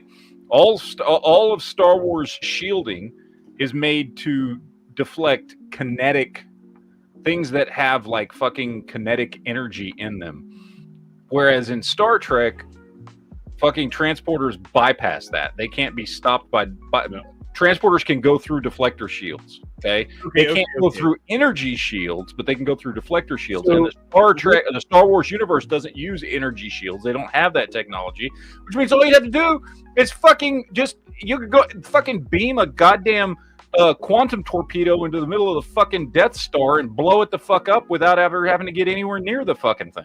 Okay, Or let's you say, just use the phasers. because there are things that you can't beam through, right? Like objects or certain types of minerals in the rocks or whatever. Let's say for whatever reason that the Star Trek or Star Wars universe, like I want to say planes, but warships are made of a material that you can't beam through for whatever reason, right? So it negates that fucking ability. Right. Well, it's still the Federation ships still have better shielding. Yeah, the Federation's shields can deflect turbo lasers. And not to mention, turbo lasers would not get through. It's the one thing because phasers. So if you want to discuss, offense and defense, okay, technically phasers are less powerful than turbo lasers because of how turbo lasers are used. One phaser against one turbo laser. If you had a ship with one phaser and a ship with one turbo laser, the phasers have a higher energy output and can fire longer and more consistently, so they would win. The problem is even high end, like fucking ship of the line, fucking Federation ships on, at most usually have maybe fucking 15 to 20 phaser banks, whereas a fucking Star Destroyer has hundreds of fucking turbo lasers, hundreds. So they can, just phaser to turbo laser. Let's say Enterprise D versus a fucking Star Destroyer, any Star Destroyer. The Star Destroyer would win if they were just sitting there trading blows. The problem is that the phasers can get through the Star Destroyer's deflector shields, but the turbo lasers cannot get through the Enterprise's Here's energy shield. another point for the Star Trek ships, especially like the Galaxy class. Okay. Sensors, and the phasers are multi targeting capable and can pinpoint targets. Yeah, and they can identify key systems in the ship and target it and shut things down. Which they use a lot in Star Trek. I've still got two more, by the way, so keep going. But I have two more things to ask about. Yeah, but that's all wrong. None of that's true. All Star Wars ships would destroy the Star Trek ships. They're slower. They can't move as fast. They're not versatile. They don't have pilots like Star Wars do. So yeah, okay, you're talking about ship on ship. Guess what? I'm talking here. I'm talking. I don't know if I stopped talking. I don't think I did. Okay, again, another reason why we're better because we have decorum. We don't just talk over people. Okay, acting like Harris over here coming at me. Unless you're in the fucking Galactic Senate and then they fucking yell over each other all the time. Well, especially yelling over it. Yeah, E.T. E.T.'s in the Galactic Senate, so I'm not even showing up. Well, like I've been trying to say, Star Trek ships would destroy everything in the Empire. Star Wars ships require massive amounts of people. So think about it this way. Say a quantum torpedo goes off and wrecks a good chunk of that Star Destroyer. You have less people now. Whereas Trek ships are believably sized, believably crewed. Yep. Granted, yeah, you might lose a few people, but guess what? We have emergency hologram crews. Okay. There's two more angles that I want to hit. Fleet size, right? So we've seen Empire fleets, we've seen Rebel fleets, we've seen Star Trek Federation fleets, right? Yep. how do the sizes of these fleets compare to one another? So if like, let's say, it's like 60-40, like, Star Trek has an advantage, let's say, over fucking Star Wars, and 6 out of 10 times they'd win, but 4 out of 10 times they'd lose, or, like they're outnumbered or whatever.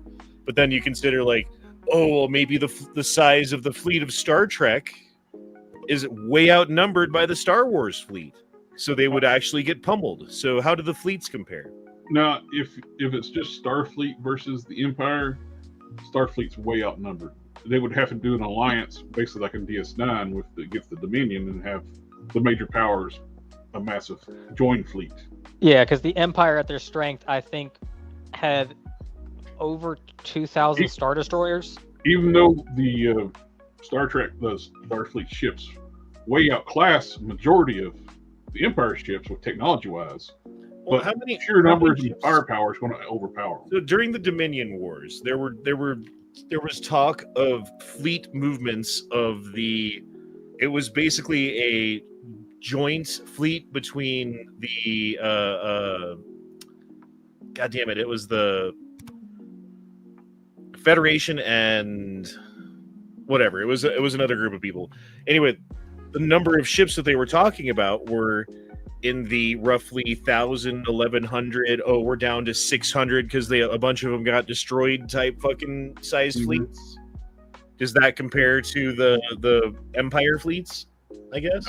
Honda. It's estimated that Starfleet alone had 10,000 ships. Okay. Yeah, that's nothing. That's nothing 10,000 compared to Star ships Wars. or 10,000 like capital level ships. Oh, No, Like you can have 10,000. Here's the question. That'd be starships. That'd be starships. So like Here's the question. it wouldn't be like your little fucking. Yeah, that's my question. Yeah. Well, I mean, like some starships are like brand fucking new and top of the line.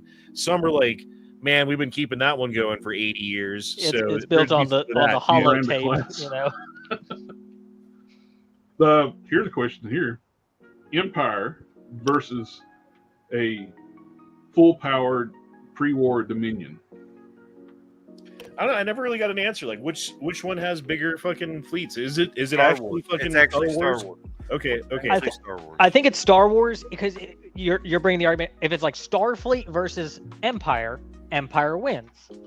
If you say, well, what about Starfleet plus Dominion or some of the other factions? Well, then the only fair comparison is to say, okay, what about if the Empire, the Rebel Alliance, and the Chiss Ascendancy also all got together? Right. Then okay. Yeah. And then they overpower again. Right. Okay. Last angle. ChatGPT. Last angle. Individual fighting. Right? So you've got stormtroopers, you've got fucking rebel fucking troops, you've got Sith fucking fighters, you've got like obviously Jedi, but then you've got like these like robots that are like good at killing shit. You've got fucking Mandalorians that are good at killing, right? What's good in fucking Star Trek? You got Klingons. Yeah, you have Jimmy warrior cults, or warrior races, but so much more of Star Wars is dedicated to fighting. Yeah, and there's not nearly as much of that in the Star Trek. It's That's more why about I the was thinking the technology. Dominion would be a good matchup because you have the Jimidar. They like the technology. Technology. Let's also remember something else. Let's take into consideration something else here real quick. So we go back to the fleets here. Let's remember that there's Starfleet has how many ships? About 10,000. About 10,000 ships. The Empire has probably about 4 times that many. Okay. The difference, of course, is that the Empire has 4 times that many spread out over an entire galaxy. The Federation has that many ships spread into one simple quadrant.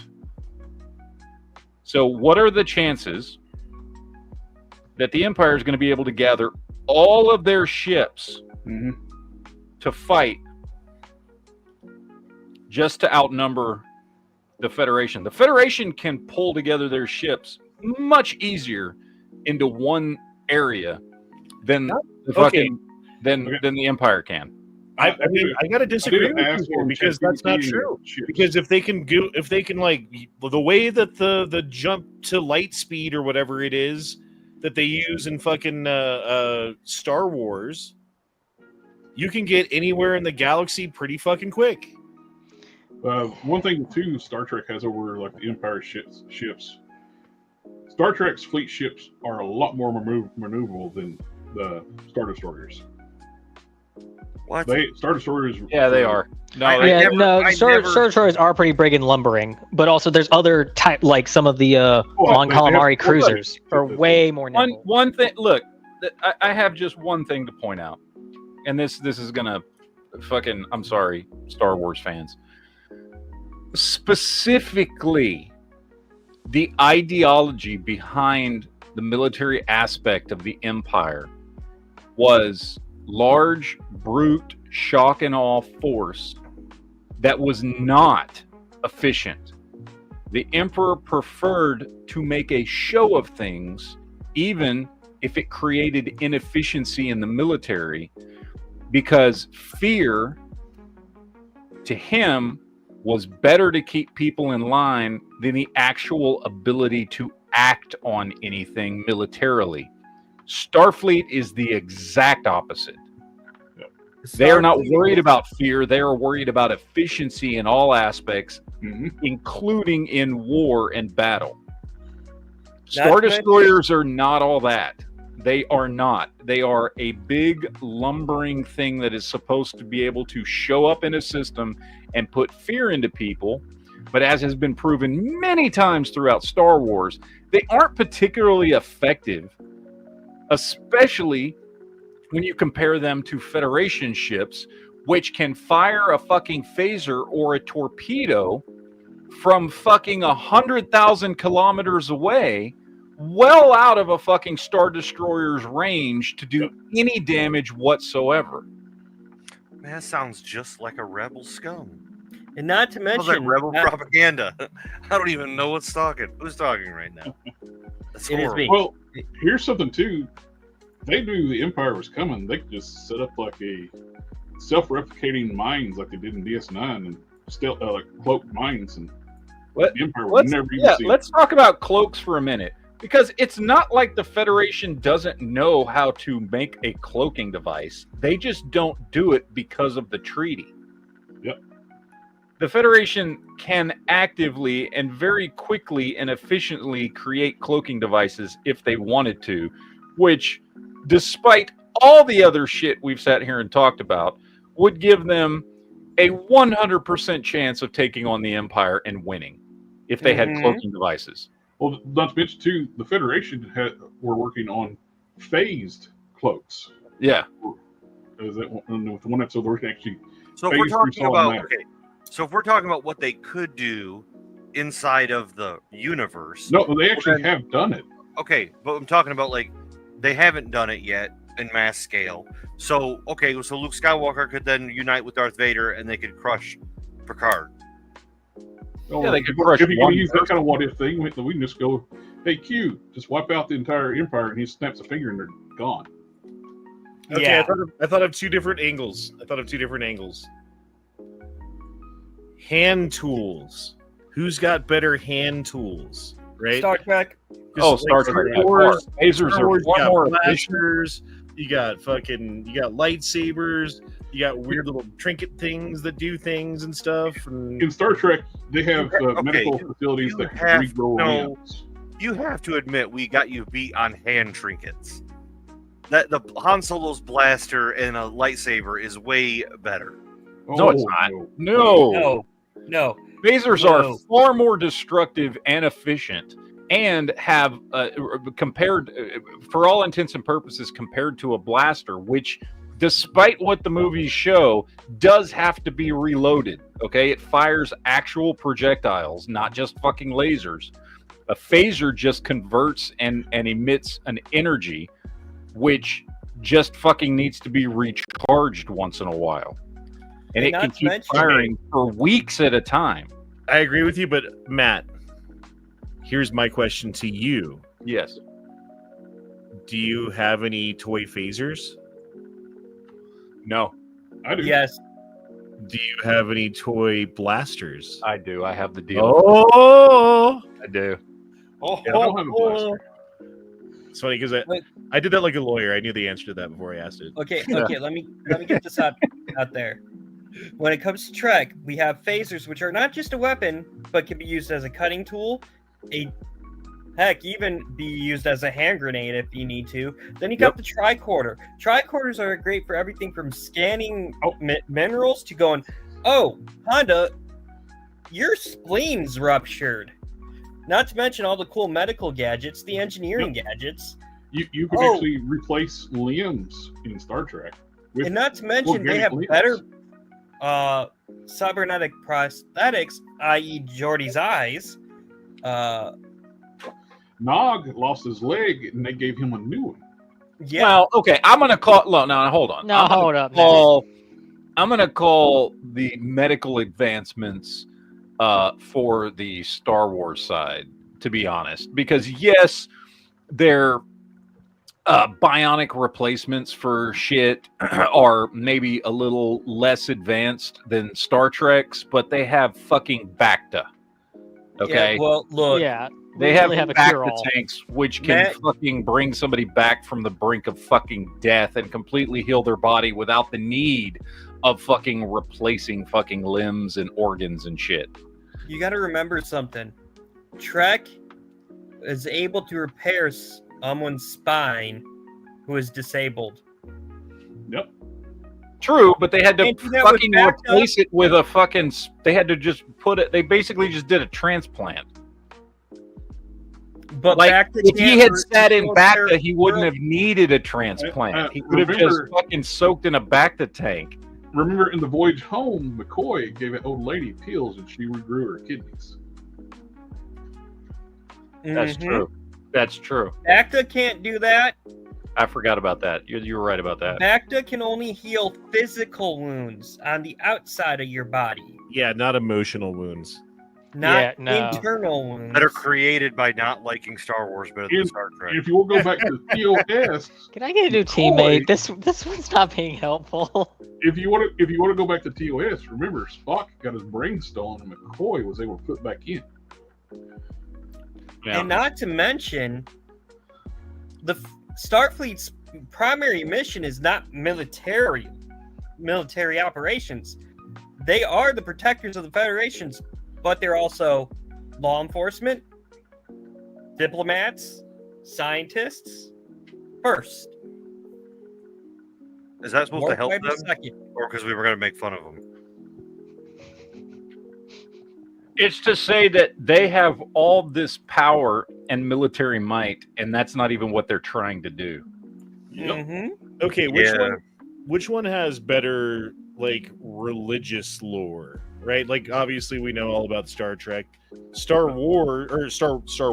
Star Trek has like the Klingon religion stuff that they go into sometimes, and they've The got Bajorans. they did the Vulcans, Ferengi thing logic. for a little while. Remember the Ferengi religion shit they went into? That was kind of cool.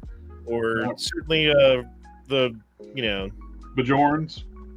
well, I was thinking of Spock and Spock, that was the teachings of Sarek, which were repress emotions, embrace logic.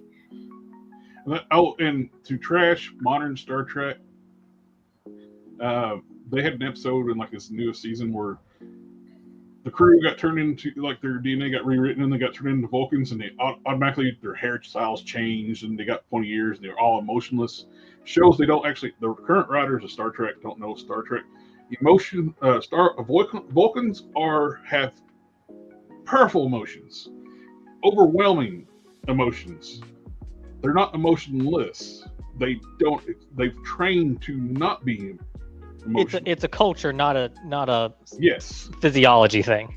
because modern writers of Trek don't know anything about Trek,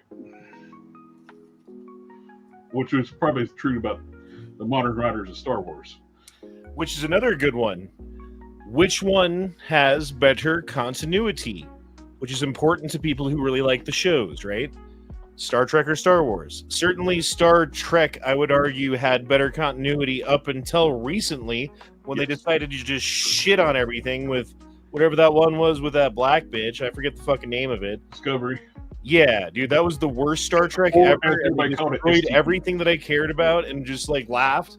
It was Yep. Well, Matt was like, that's a good. loving it. That's Matt what. loved that. Here's a good point for modern Star Trek.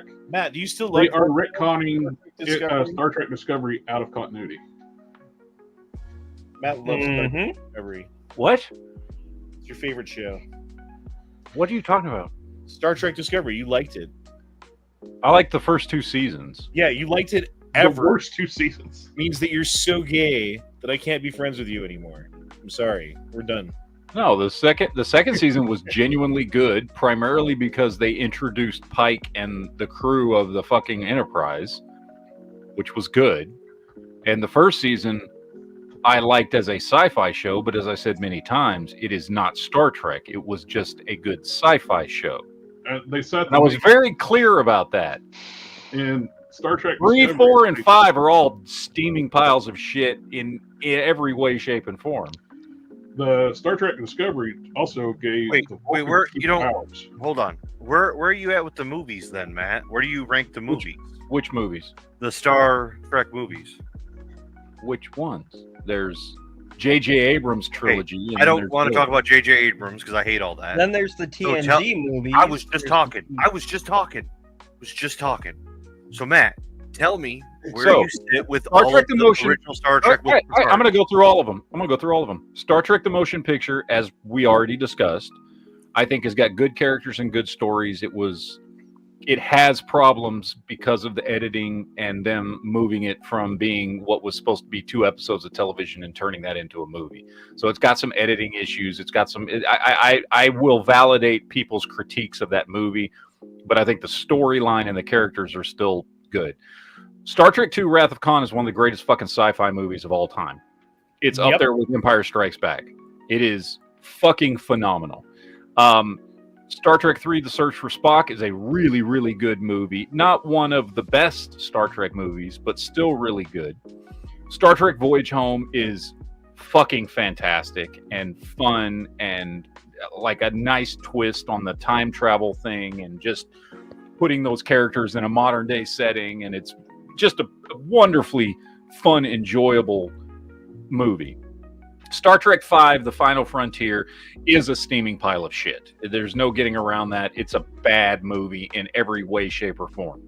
Star Trek VI, The Undiscovered Country, absolutely phenomenal. Some of the best, most thought-provoking storytelling done in modern fucking sci-fi cinema in discussing, people's prejudice with each other and hating people for things that happened in the past and learning to fucking work together and have to figure things out and who's the enemy and there's fucking intrigue and fucking spy drama in it, and Undiscovered Country is phenomenal. Well, Star and it's Trek, huh? And it's a cool commentary on the end of the Cold War, right? Yeah, very That's much. a cool Very much part, so. yeah. Star Trek Generations is okay. It was kind of a disappointment to me being the first Next Generation movie.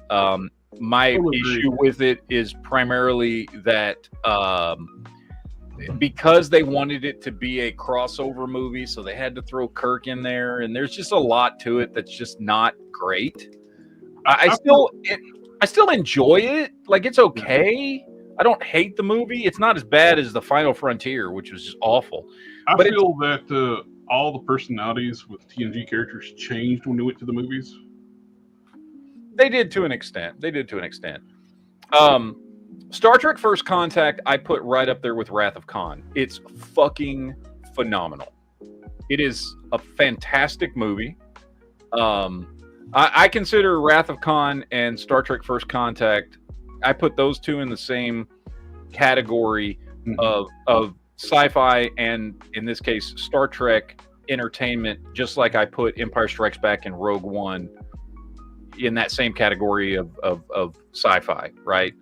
Like, I think First Contact and Wrath of Khan are the two, not just the two best Star Trek movies, but just fucking amazing sci-fi.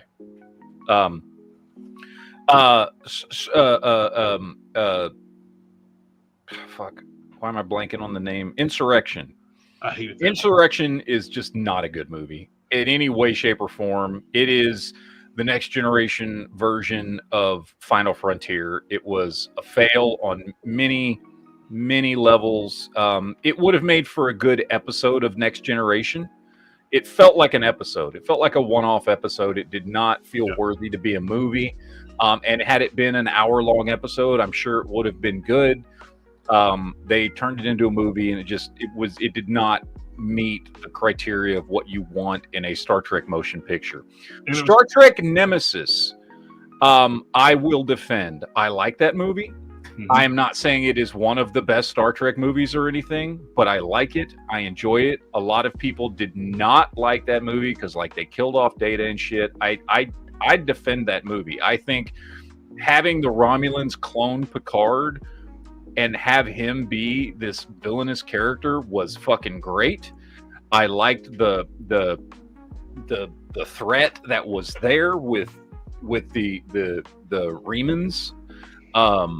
I thought that was a fun movie. It is much more action adventure heavy than most of the other movies, but I'm okay with it. I thought it was fun. I thought the characters were all done well. I thought, despite people, and I think people just hated seeing Data go, but I get it. But I thought he went off in a fucking noble way. For technology-wise, too, it was the first time, even though schematics-wise, every ship has one, we actually got to see the captain's yacht in use. Yeah. So that's a bug that lived the hell out of me with Voyager. You can see the silhouette on the bottom of the ship. They never used the Aero shuttle. I know why. It was never installed. So that shape you see on the hull, according to the in-lore explanation, it's just a cover because they set out from Deep Space Nine before the captain's yacht arrived to be installed. Did they write that afterwards, or because it seems like that would have been like hey, we need a better shuttle instead of designing Delta Flyer. Let's just build our Aero shuttle.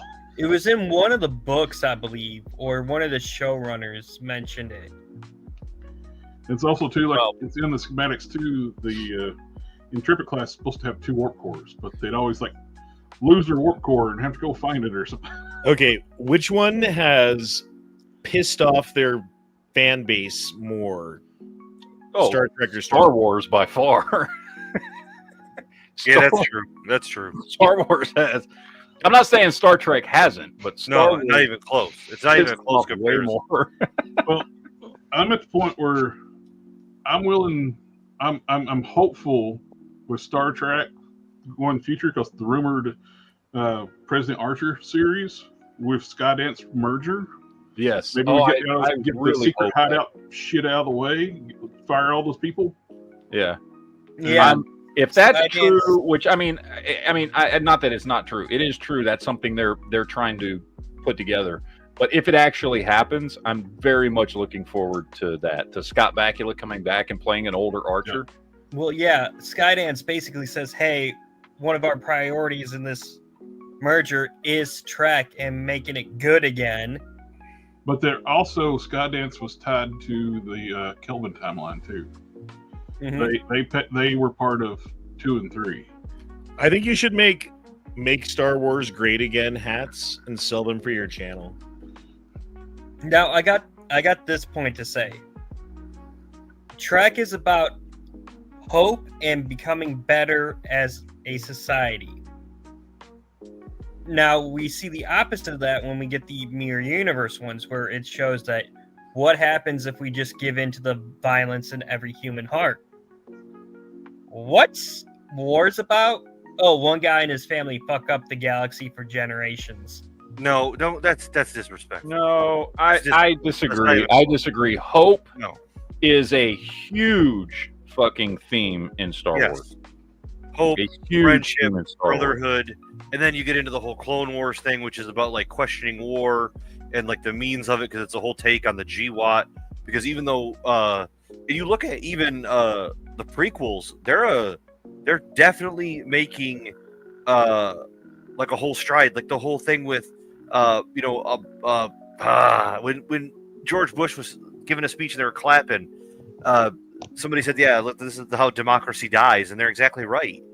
Because that was a Star Wars take. When they were given power to Palpatine, that was a take on George Bush and the GWAT era, the global war on terrorism. That was all because that's what he turned into.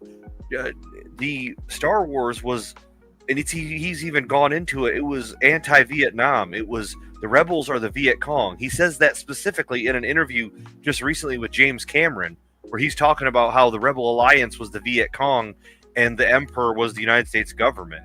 Do you think he's been to the island? I mean, he looks like a guy who's probably been there.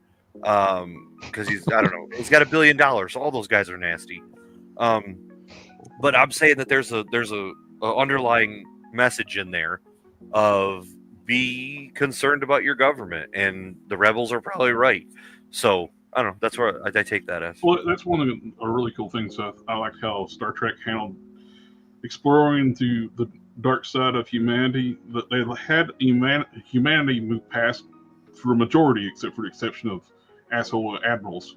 But majority of humanity has gotten better, and to display the negative traits of humanity, that they insert different alien races. It's like the espionage and intrigue, like it was the Romulans, or violent natures, the Klingons, greed is the Ferengi, and so on. Which trying to show like to work better to a better future. Which race has the Epstein Island? Orons. Who? The Orons. Orions. Yeah, the Orions. Yeah. What's the cat race people from Star Wars? The slavers? No, I'll tell you, definitely it's the Nubians. Not the Nubians, the Trade Federation. That's a little wild. No, there are cat species in Star Trek as well. Oh, droidicas. That wasn't making fun of Asian people at all. I'm telling you, that's real rough. There's not a whole lot of coming back from that one. You know, there's. Oh, I did see a cool cut or an edit where it looked like it was a deleted scene, and it was which was kind of, I'm glad it was cut because it was really bad. But it showed Obi-Wan and Yoda returning to the Jedi Temple together, and it's a bunch of clone troopers that are in and dressed up like Jedi, and they go up to Obi-Wan and Yoda, and they're like, "Hello, Master Yoda. We're glad you're here." And like Obi-Wan looks at Yoda and with this like goofy face, and then they pull their lightsabers out and fight him, and the clone troopers throw their Jedi robes off and they try to shoot him, and they destroy them. But it was a scene I'd never even heard about. It was cool. Duke, you want to know something funny? In the Star Wars Lego game, the one that includes Episode 3, yeah, that's actually part of it. Oh, they must have seen that then. It was an unfinished scene because Yoda was barely done. Yeah, like it was cool. It was Yoda and Obi-Wan like walking up to the temple, and they see some guys like in robes with their backs turned, and then they turn around and it's clones. Yeah, and I'm like, okay, guys, like they're the two best Jedi in the whole universe. Like, you think you're gonna pull a fast one on them? Yeah, with like 6 guys. Yeah. Here's a question: how would the Empire fare against like the OG Borg? They wouldn't. I think they would. They're super military. You know, the Borg outnumbers them ship-wise in the millions. Well, I mean, the thing about the Borg is, like, even if they don't outnumber them, the way that they, like, infiltrate and then assimilate and then use what they assimilate to infiltrate and assimilate more. One cube would probably decimate the right. Like, majority of the they'd Empire. go in and they would just spread, like, creeping mold over everything, and then there'd just be, like, a bunch of Borg fucking Star Destroyers flying around. Well, here's the one thing about the Empire, though. They would be more than willing to unleash the Death Star and just glass it and treat them like the Flood. Well, how many blasts? Yeah, they would adapt. How many cubes could they destroy with a Death Star? Maybe 2. Or adapt. That Borg has way more cubes than they have Death Stars. And the Not to cube is mention different kinds. not much smaller than a Death Star.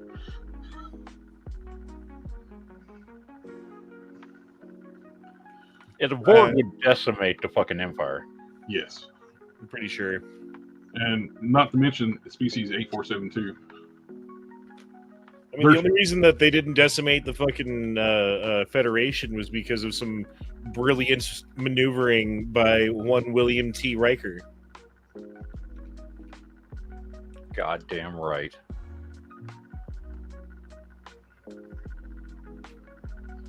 All right, here's my honest take. Species Are 847. you ready? I'm talking. I'm talking to. Are you ready, Matt? Yes, I'm ready for your honest take because I know you've been playing. You haven't been honest this whole time. You've been lying this whole time, Duke. No, he's been playing it up. So here's the honest take. The honest take is, in the end of the day, Star Wars is made for when you're 9 and 10 and 11 and 12, and you really enjoy that aspect of cinema and of Star Wars. Star Wars is made for that. It's for the 12-year-old in us.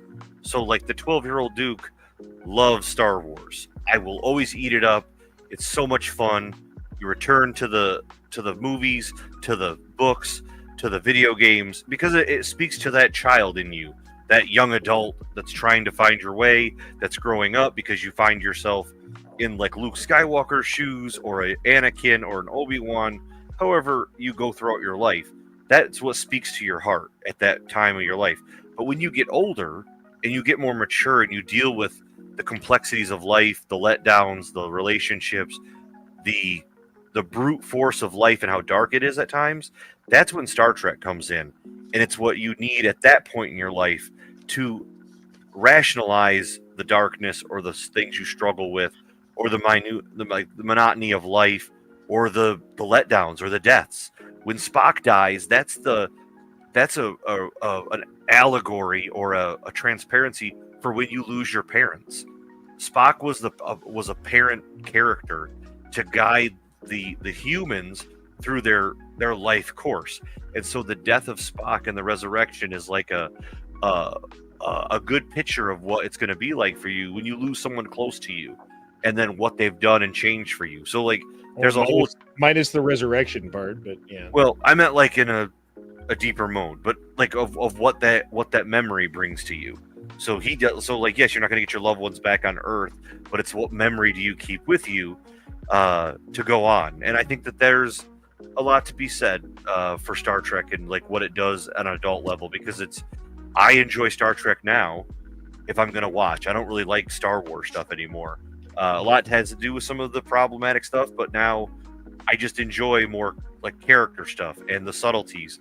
And it doesn't always have to be the big, huge fighting and battle scenes. I like witty stuff back and forth, or all the way that Matt spoke about, like the lasers and the technology. That's cool to listen to when you're listening to Star Trek, and it's actually someone who knows what they're talking about when they're talking about the science of what they're talking about, and that's cool. So in reality, Star Wars beats it when you're a kid, and now Star Trek beats it as when you're an adult. I used to have all the little trading cards for Star Trek that explain all the technology stuff. I love that, like breakdown. That's one technical manual stuff they used to do. Dude, I had a friend who could speak fucking Klingon. Yeah, I can't Speaking do of that. which, is one of the number one non-realistic languages spoken out in the world. That's awesome. I gotta go, boys. My son's car's broken. I gotta try to fix it. All right, later, brother. Good eye. Later. Made that boy walk.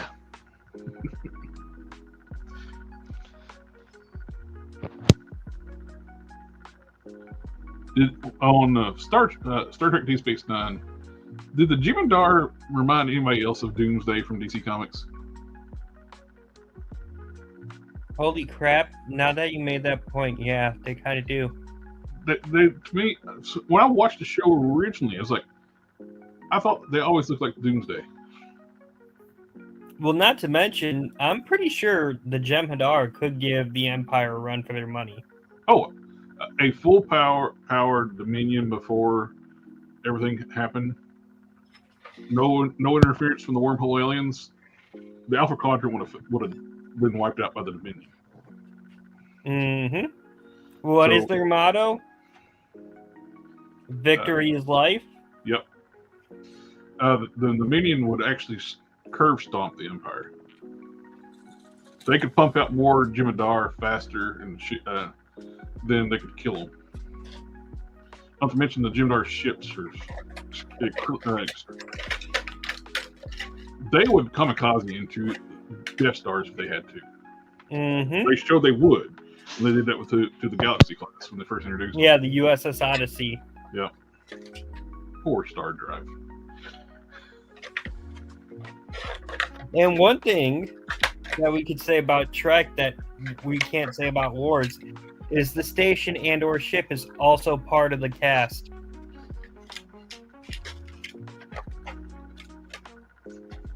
Watching the OG Enterprise and searching for Spock self-destruct makes you tear up. Oh yeah, the ship is one of the characters. Watching the Enterprise D get destroyed makes you sad. Yep. I think that was one of the dumbest things they did for the Next Generation movies, is blowing up the D in the first movie. Yeah. No, that was cool. That was cool. That was needed. We were done with it, man. We had like 7 seasons, and we were ready to move on. It was the coolest part of some of the coolest stuff of the Sovereign class sucked. It looks awful. Well, you got to remember the Sovereign class was meant to be A Borg part of fighter. the anti-Borg fleet, so less multi-purpose explorer, more in lines with the Defiant of being a combat ship. Yep. It was the closest thing the Federation had to a It was their first true, like, basically warships. Battleship. After the Defiant. Yeah. yeah, and well, that, and you could say like the Defiant was more of a hard charging like destroyer. Then you had the Prometheus class, which would have been like a true cruiser. Yep.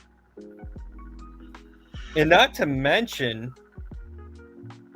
I'll admit this, in Picard season 3, when they go to the Fleet Museum and Geordi's like, well, I wasn't ready to show this off, but here's our only hope, and they show back a rebuilt Enterprise D, you get a little emotional. You get a little misty-eyed. Well, they've hinted that heavily, even starting with the first episodes, like reminiscing on the D. From all the different Next Generation movies, they just seemed they didn't give a crap about the ships. There's always another letter in the alphabet. But then they realize, I don't know, the people that took over Star Trek during like went from Next Generation to the movies didn't understand the ships are part of the cast. Mm-hmm. They really did not care about the ships in the Next Generation movies. I can't really say that watching Wars, I could feel like any of the ships are part of the cast. Millennium Falcon, X-Wing. Hey, the Millennium Falcon was part of the cast, and then got turned into the Millennium Falcon. I was there. The Millennium Falcon's part of their truly like the most part of the cast type of ship, but so much it made no sense with the sequel trilogy too. Why the hell was the Millennium Falcon on Rey's planet? Exactly, that never made sense. Like, Han loved that ship. Why would he let it go? And not give it back to Lando. Like, just if he was that strapped for cash or something, sell it back to Lando. And one of the dumbest things I thought too after that, when Han dies, Leia is like teary-eyed hugging Rey and ignores Chewie, his longest, closest friend ever. Why would you not? Somebody she knew for like a couple hours. Oh, Rey, Han's there. Yeah, maybe knew him 2 days versus, for like 20 years. Yeah. Hey, we're not defending the prequels or the sequels. I'm not defending the new Star Trek either. I'm just telling you, we're not defending that. It's horrible. It's trash. Old Star Trek, old Star Wars is better than anything they're doing right now. Yeah. They used to care. I'll give Star Wars one thing. You can get more variety, like types of stories out of it. Like you can genre blend a little bit better than you can with Star Trek. Yeah, people bitch and moan about nowadays about episodic older TV shows. I miss that. I want to just turn on a show and watch an episode, and I not watch it for a couple weeks, turn it back on, and still watch my show. I don't want to be lost because they're doing an arching theme throughout the entire season. Oh, I get that. Well, you got to remember when we even got to DS9, you still had the episodic. They did it right though. Yeah, but you had like, oh, we just encountered this alien race in this new quadrant that might bite us in the ass. I think they did it probably better than anybody. It was like you had an overarching story, but it also had the episodic feel. Babylon 5 did it pretty good too. But having like an overarching theme and episodic feel, which was the original basis for DS9. They stole it. Well, like then you look at the only other than Picard season 3 and Lower Decks out of the new track. Yeah.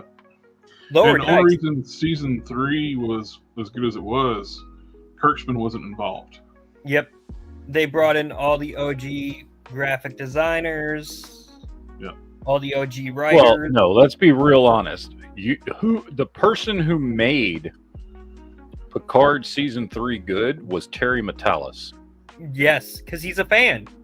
Because he's a huge fan. And by the way, an excellent fucking showrunner. Have you ever watched 12 Monkeys, the 4 seasons of 12 Monkeys? Which he did. He was the showrunner on that show.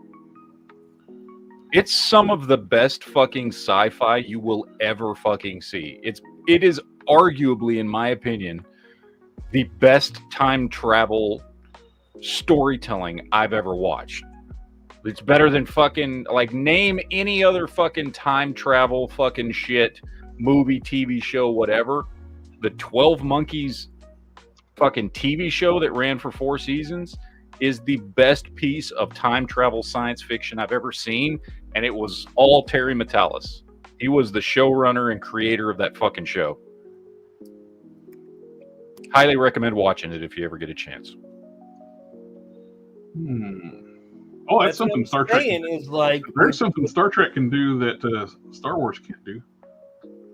Time travel, based time travel. Mm-hmm.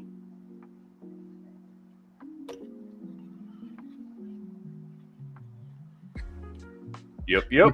Which the sequel trilogy did introduce the what was it thing they do with the Midi-chlorians? No, that's the prequels. I'm talking about sequel trilogy. That mirror world thing. World Between Worlds. I'm back. There We you can go, resume the that's it. debate. Well, that started out in Clone Wars and then was in Rebels and. Yeah, there was hints of it in Clone Wars, but then it really got fleshed out in Rebels, and they haven't addressed it again. I have a feeling they might. They probably need to in Ahsoka season 2. I'm hoping I they really do. And since they're Ezra going Miller's Abeloth, Ezra Miller. I call him Ezra Miller. Ezra Miller does need to go back in time and stop himself from existing. God, if only he could. Ezra Miller, go back to Hawaii 2019, please. Stop yourself. Ezra did save Ahsoka. She did die, and he went back in time. Yep. And saved her. Well, They that's could the question: easily use is that as an excuse did to she undo die, or did his affection always happen? Because Vader didn't actually kill her. They fell through the temple, and he assumed she died. I'm pretty sure. Well, no, she died. Ezra saved her. That is 100% certain. So they could easily use that to write off the sequel trilogy. That the bad timeline is the one where she dies and stays dead. If they could actually work it out where him going back in time and saving her could change the timeline where the sequel trilogy doesn't happen.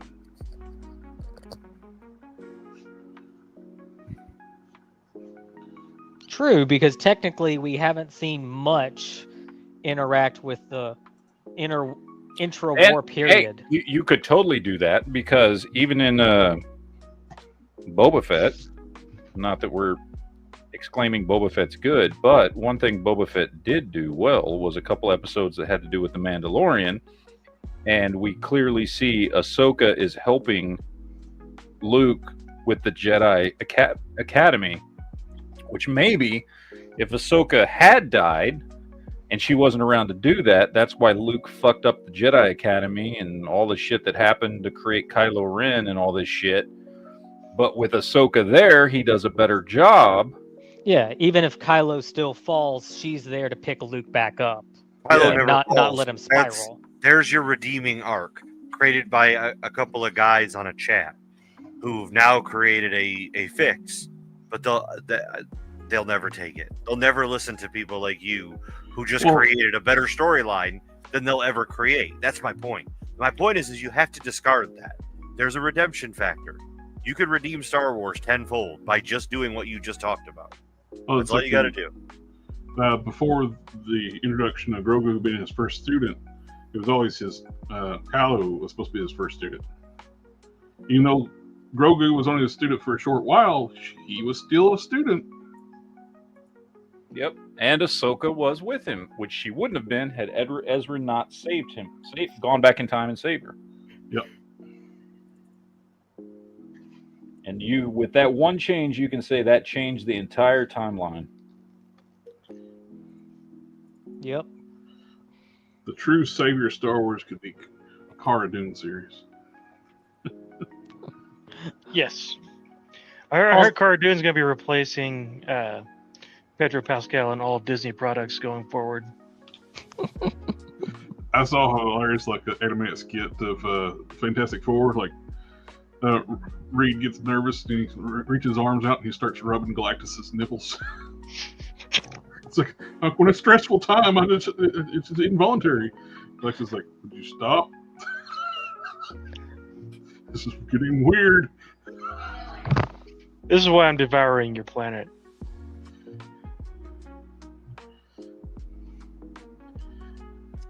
All right, ladies and gentlemen. Well, I think that's going to wrap it up for tonight's chat. I think we have done a pretty goddamn good job of discussing Star Wars versus Star Trek. I'm happy. I don't think anybody's changed their minds about whether or not if you like one over the other. That's fine. But we had a good conversation. We decided that Star Wars was better. Is that what we decided? No, I missed a lot of it. Actually, we came to the conclusion that Warhammer 40K is the best. You said Halo's the best? No, Halo hasn't been the best since Reach, and that was 2007? 11. The avalanche has started. It's too late for the Pebbles to vote. Yeah. Well, anyway, I think we had a good conversation. I think it is time to wrap this one up for this evening. I will be doing a chat over on the NEA channel tomorrow. Don't know exactly what time, so, there you go. But that's going to do it for today. Thank you, guys. Enjoy your weekend. I'm going to Lapeer Days tomorrow, so I'll be doing that. Then come back, do a chat. So you guys have fun. As always, deuces, yo, all that good shit. And, yeah, we will see you guys next time. Take it easy.